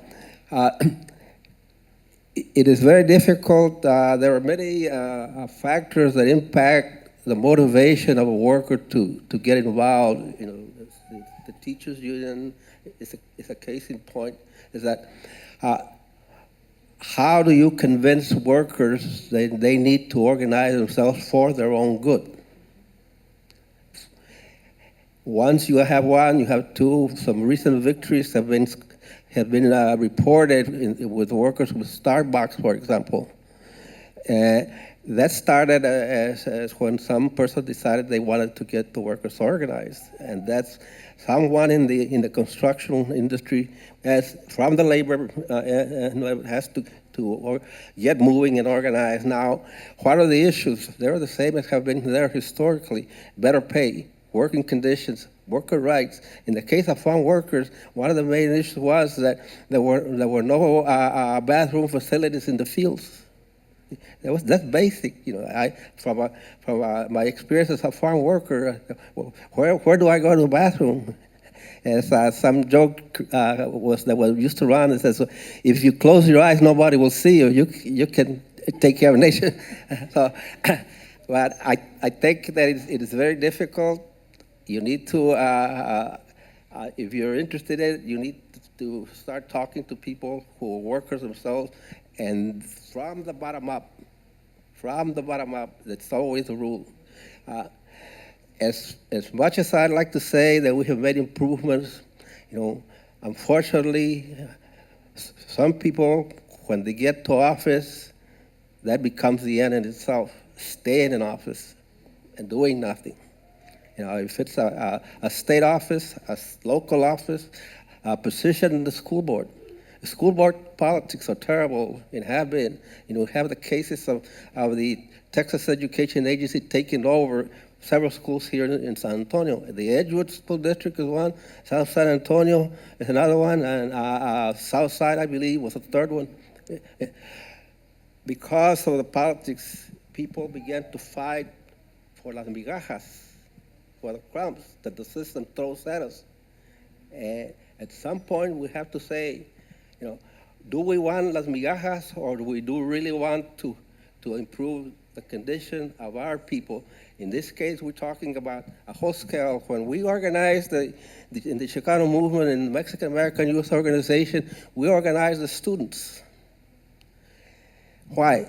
Because there have been a half a century of history of organizations, two in particular, the LULAC organization and the American GI Forum, who had been hammering at the school system, racial discrimination, segregation in the school, dilapidated classrooms, or no resources at all for Chicano, for Mexican American students. They mounted a litigation struggle in the courts and won some very significant victories in the courts. But what happened after the court decisions, handed down the decisions? The school officials, elected officials, they all ignored those court orders, refused to implement the orders from the court. So why was that so? Because those two organizations did not have a political base. No tenían su comunidad de base. When we organized students, we organized la comunidad de base. And it was the students themselves that organized the boycotts at Edgewood School District, at Lanier School District, in Far San Juan Alamo, in Edside Cauchalsa, I correct myself, at Cauchalsa in the valley, and several others, some 50 school districts throughout the state where Chicano students walked out of classes and boycotted the classes. Then you begin to see change. The curriculum changed, the policy changes, pay scales, better pay for teachers. In Edgewood is probably one of the best examples for the change that took place. Although, over time, things have kind of gone back, up and down to where they used to be. But the point was this, that when the students rose up, then their parents supported them, and the Mayo organization helped them with the politics to face up to the school board members, the white superintendent, and tell them, their time is up. We're going to kick you out, and we did. We cleaned the whole school board in Edgewood and implemented one. The youth that were organizing with us became the school board. Now, again, it takes time, it takes resources, it takes strategy, it takes people that are disciplined to stay with the project from point A to point X, all the way. Can I just add something? One of the things that kind of grinds me continually is that, like I said, our city gives all of this money, all these fee waivers, all this assistance to NRP and all those developers, right? And yet we do not ask anything from them, right? They say, well, we'll give you 10 affordable units so people who are poor can live in those. But we don't ask them for, okay, who's gonna do it? Who's gonna do the construction work? And are you paying, can we get union jobs there? Will they pay union wages? Will they pay union benefits and all of that? And so the city gets away with that, right? And like Mario says, is that when the community lets that happen, right? If we had a community that understood how my money and your money is being used to make people richer and leaving everybody else behind, then if we could just understand that and then demand from our leadership that's doing all of this work all the time, giving away, it's not only at the city level, but it's at the state level. We are just being, our wallets, they just come in and just take the money right out of our wallets, and we let them. So I think one is that we have to have a community uprising about this issue, because the only guys who were doing my roof repair were puro Mexicano, pura raza, and there was about 10 of them up there, and they worked in the hot sun, and I didn't want them to work, but they did. But what I'm saying is that it has to be, I think, a two-way punch. The community has to demand it, has to be informed about what's going on with our money, and then the city has to feel the heat. Because what goes on with those construction workers is outrageous, because they steal their they steal their wages. They have them working, oh my God, in outrageous conditions. This hot sun in the summertime, nobody should work on a roof in this hot sun, but they do, right? Because they have to, right? and they do it every day. And so, I don't know, I was listening to a podcast about the Amazon Labor Union out of Staten Island the other day, and it was really just two guys who sat, like Araceli said, sat at a bus station, because it was a public place. Amazon couldn't run them away. They set up a tent. They were there day and night organizing for a year. And they got to talk to all of the workers, and they won that election. Different from Bessemer, what happened at Bessemer, Alabama, where they lost the election. And so it takes a lot of work. It takes some people who are very committed to the idea. But I think we have to hit the city too, because they should not be giving away our money like they're doing. That's just my view of it.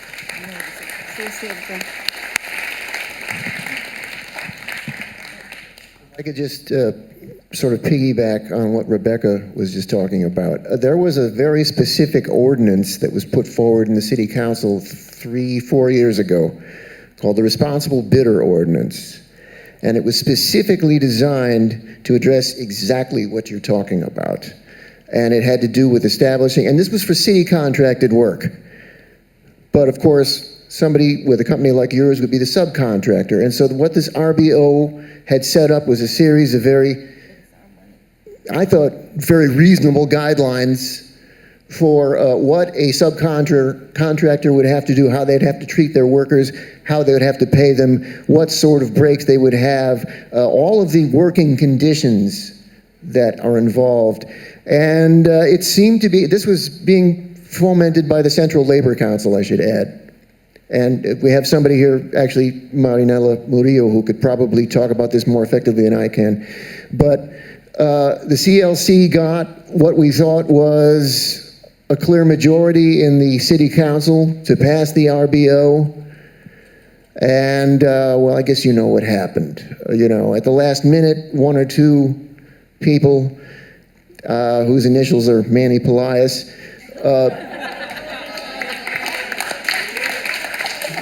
just basically stabbed us in the back, and that was the end of that. But you need to talk.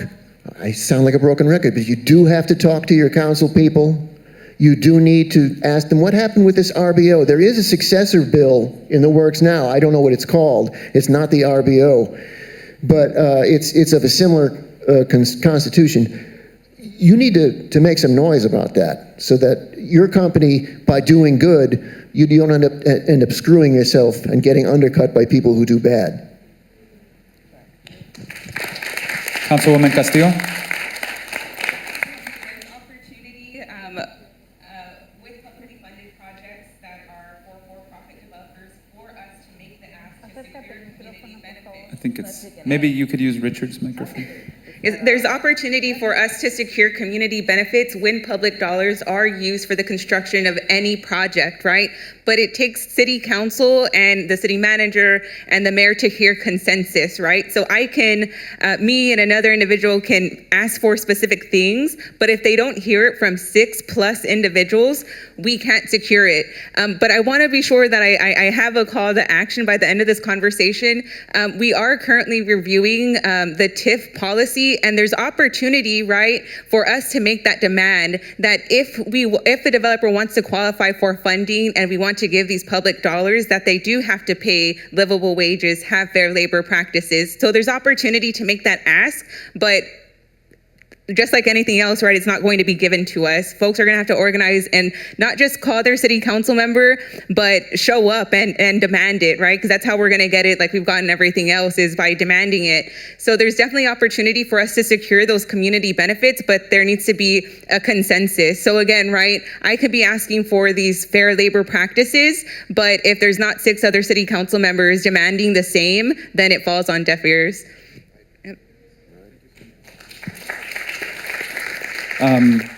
We're over time, technically, but thank you all so much for the energy. There is one last question from my understanding, the audience, and then we'll have to sadly conclude the event. I think we could be here all night.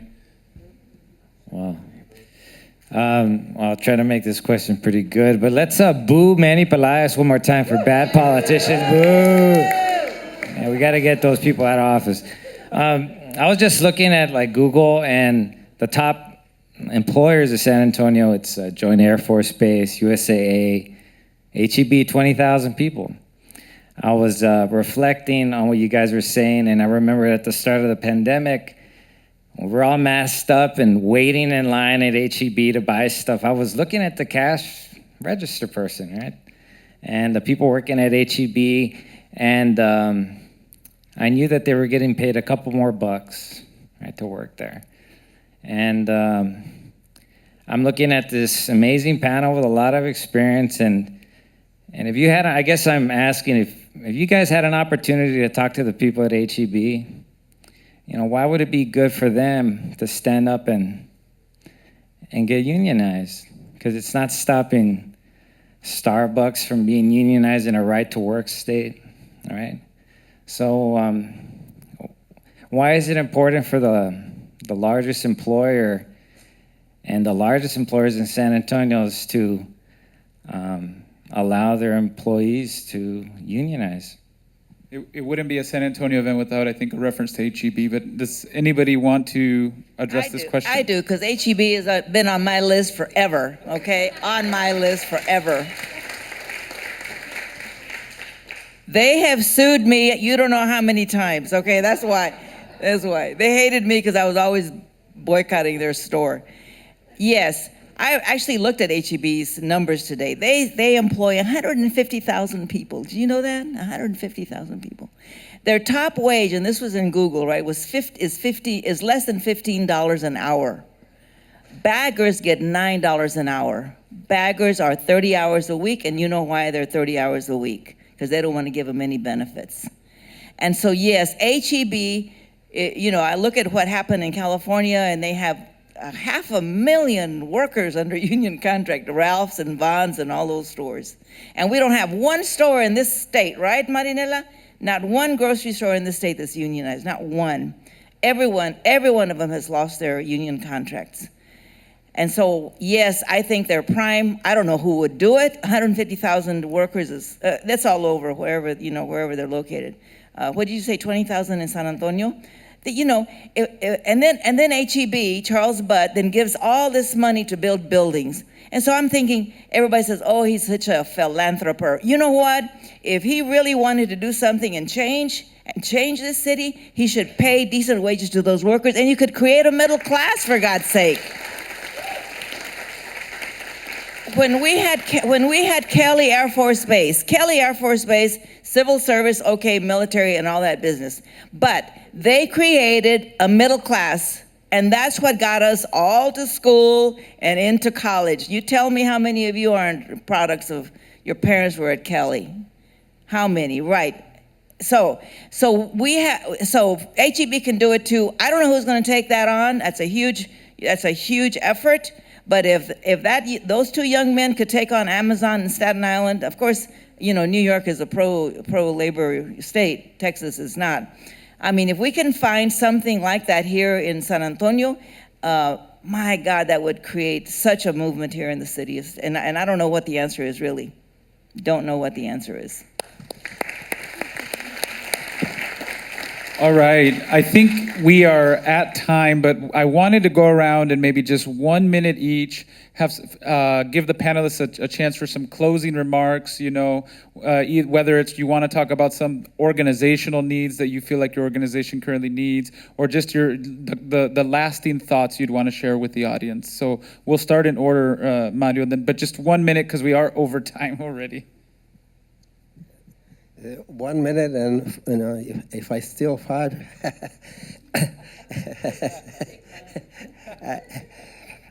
it's very difficult for me to just use 1 minute, but I will do it this case out of respect for my good friend here to my right, one of the newest members of our community, Professor Dr. Jose Villagran. Welcome to San Antonio. My 1 minute, I want to go back to what I mentioned earlier about what's happening in the state legislature, what happened this past session, the laws that were passed that collectively take away all our rights. Our right to learn, our right to teach our kids, our right to vote, and our right to teach our own history. Collectively, those rights that they're taking away from us are an assault on democracy in this country, in this state, in this city, and elsewhere in the nation. That means that we either do something about it or we take it. We might just as well pack and leave, go hide somewhere, and close our eyes, ignore everything. I am working on a plan with other people to try to change that over the long term. Geographically, Texas is a huge state. In the past, there have been efforts to divide the state. People, or groups of people had grievances, say, well, we want to cut up the state.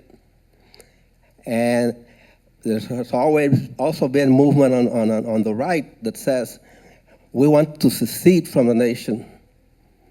Now, again, those were efforts by people who were discontent with not having power, having wealth, and having other assets that they call assets. We must organize ourselves to change that and to stop that process dead in its tracks. How do we do it? The plan that I and some colleagues are working on is basically this. We're calling for the division of this state and say one of several states to be the state of South Texas. Why?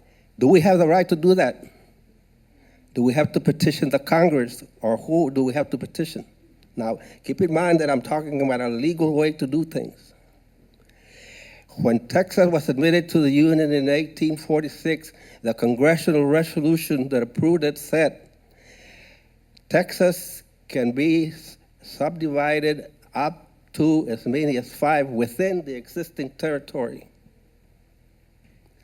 So, with that resolution, that means that the only ones who have to decide are the people of the state of Texas. If we decide to divide the state, that's it. Congress has to accept it. So I am saying, and I am proposing, that we subdivide the state, the current state of Texas, into 1, 2, 3, 4, 5, more than one, right? But one of those should be the state of South Texas. Why? Look at the demographics of South Texas, from a line from Corpus Christi to San Antonio to El Paso, and down to the Mexico border. Who populates that state? People who are 63% of the city of San Antonio, Latinos, mostly of Mexican descent. But we're not the only ones that are disenfranchised, are being disenfranchised. Progressive, whites, gays, women, women are losing the right to abortion. Transgender people can't participate in sports. And the faculty at the schools, colleges, and universities, well, the schools, as the law says, K-12, cannot teach, cannot even mention the word racism, racial discrimination. Well, who is going to teach history? This nation has a history of 500 years of slavery of African Americans. It has a history of banishing people, the Native American, from their land and just put them away in reservations. That's the kind of history that they're afraid of teaching. They don't want to hear be called racist because it offends them. Well, hell, it offends us that they kept us in oppression for 200 years. We are, and we must, resist, organize, resist, and persist until we are dead or we win.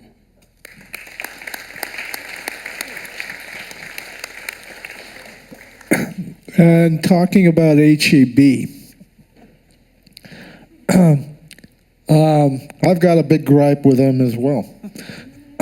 But there is something that can be done. Is it's been pointed out, they don't like to employ people full time. The question is to convince workers at HEB, hey, there's a better life than working for 20 or 30 hours a week. And to be able to have full benefits and to be able to work towards a future that is stable and guaranteed. If they can be persuaded to look at that, I'm sure there's plenty of effort that can be made to start an organizing campaign among the workers at HEB. The other thing is, since I spoke about boycotts, that's something that can still be done. Okay, somebody might say, yeah, but how can you get a good boycott against HEB? We just had a successful boycott against Kellogg's. And so now there's a contract and the workers at Kellogg's have one because of a boycott. So a boycott can be instituted. And one of the things that worked for the workers at Kellogg's was to convince people on Facebook, don't buy their crap. Don't buy from them because they don't support their workers and won't give them a living wage. And people decided, well, I like Kellogg's, but you're right, so I'm not going to buy it until they give those workers a contract. So we're seeing that there are efforts to organize across different types of retail companies, and it's succeeding. And the threat of a boycott still works. I learned that from somebody that taught that lesson to me well. Thank you so much. Rebecca? I just want to, this is what I'm working on now. Bexar County has 1,195,000 registered voters, Bexar County alone. March the 1st, when we selected in the primary who would be our candidates for governor on down, 185,000 people voted. Over 1 million registered voters sat it out in this county alone. And, you know, in the other parts of the state, of course, that also happened. And here we have all these voter suppression suppression things coming out of Abbott. Abbott has that Operation Lone Star that is killing us. Not only immigrants who are coming into this country, but the budget, he's asking for millions of dollars to fund that. And I have an analysis of that, of what's going on over there now, because it's really just making some people richer. They're taking this bail bond money from these immigrants and keeping it in Kenny County. Kenny County has 3,000 people. What's going on there? Well, anyway, it's another story. But anyway, the whole issue of voting, you know, I mean, you've got to get Abbott. We have got to get Abbott out. We have got to get that guy out. I don't care if you don't like Beto, but we have got to get Abbott out. And then we have to get all the Republicans out, Dan Patrick, Paxton, every one of those weasels out of office because they are killing us. And then all the way down the line, and we've got to vote for straight Democrats. Some are not good, I will agree. Not all Democrats are fantastic, but they're better than Republicans.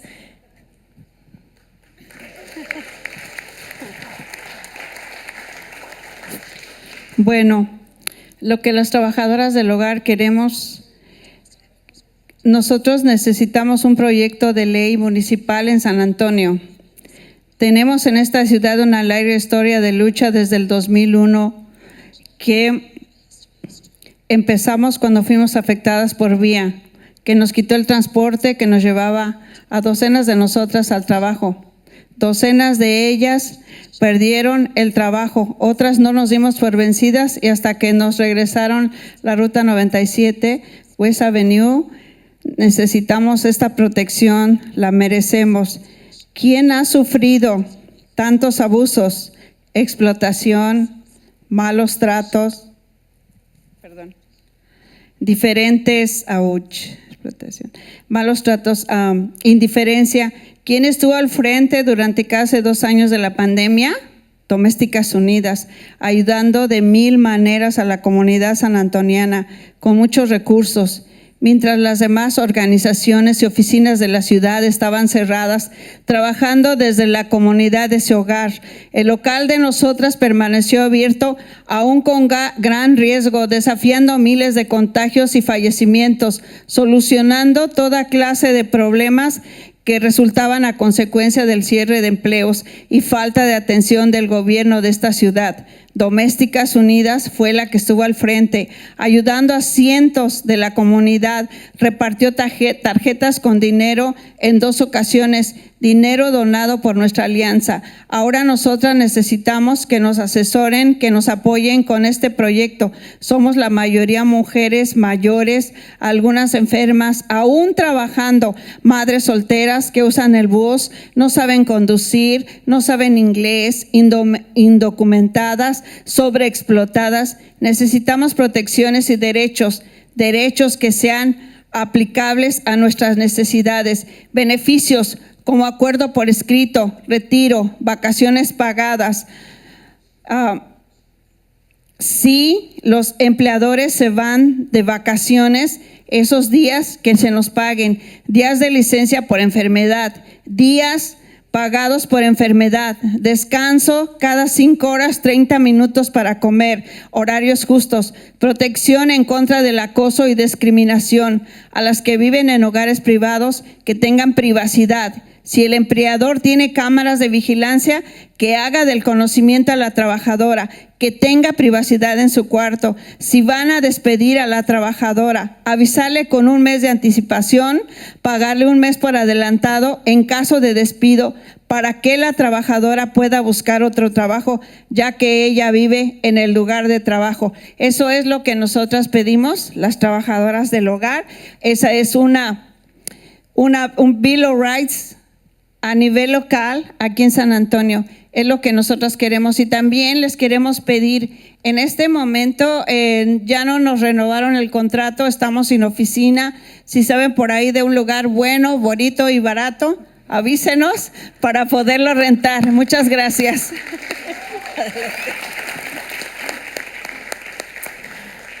Thanks, everyone. A little over a year ago, our union brought together parents, caregivers, students, community members to create a platform called The Schools Our Students Deserve. And it outlines a bold, progressive set of demands for public education in San Antonio ISD. A set of demands that we know, when they are met, because they will be met through our tireless organizing, will have a reverberating effect throughout the city, because we know that education justice is housing justice, is climate justice, is immigration justice, is racial and economic justice, and we're ready to fight for that. So we hope to see y'all next weekend, April 23rd, for our barbecue, town hall, and art build, and then at SAISD Central Office on May 16th.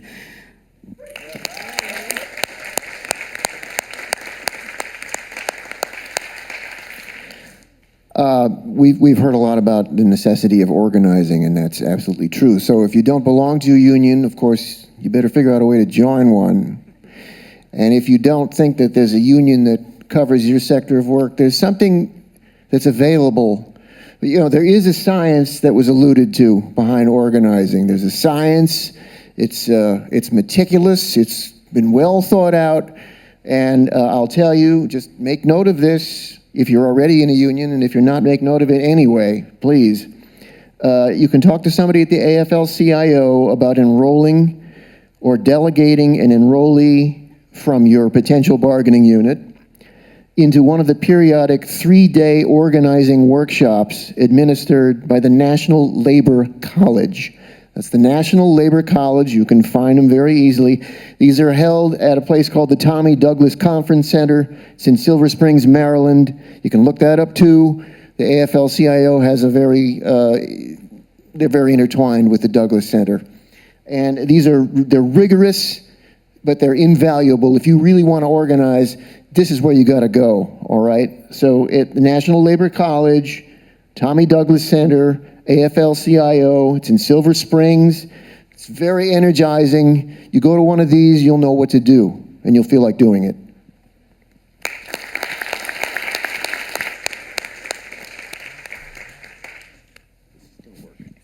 It's going to work this time. I'm extremely grateful to have participated in this panel with such amazing individuals within the labor movement. Much that I know and have learned about labor policy has been by individuals in this room. So again, extremely honored to be here with you all. I want to remind you all again, to please support the musicians of the San Antonio Symphony, and to ensure that you do call your city council member and let them know that you want to ensure that they're back out performing. And as we have these conversations around the upcoming budget, the San Antonio Symphony is a delegate agency of the city of San Antonio. So there is opportunity for city council members to throw it down and ensure that we amend that contract to where its supports and funds go directly towards musicians. But we're going to need your support to call your representative and let them know that this is a priority for you and we need action now. The musicians need action now. Thank you. Thank you so much. All right, so with that, we'll conclude our event. I just want to say that if you have interpretation equipment, please remember to return it to the table. Si tiene el equipo de traducción, favor de regresarlo a la mesa donde lo recogió. Es importante que no se nos olvide eso. And on top of that, oh, real quick, we believe that maybe somebody thought that the musicians' t-shirts were free and may have picked them up. If you did, that's cool. Don't be embarrassed. Just kind of maybe, pay the $20 for it or return it. But I think maybe one or two folks may have thought it was free. So I was needing to make that announcement. But again, no te agüites, as we say. Don't worry about it. Anyway, thank you all so much for turning out and sticking around a little longer. Drive home safe, please. Take lots of care.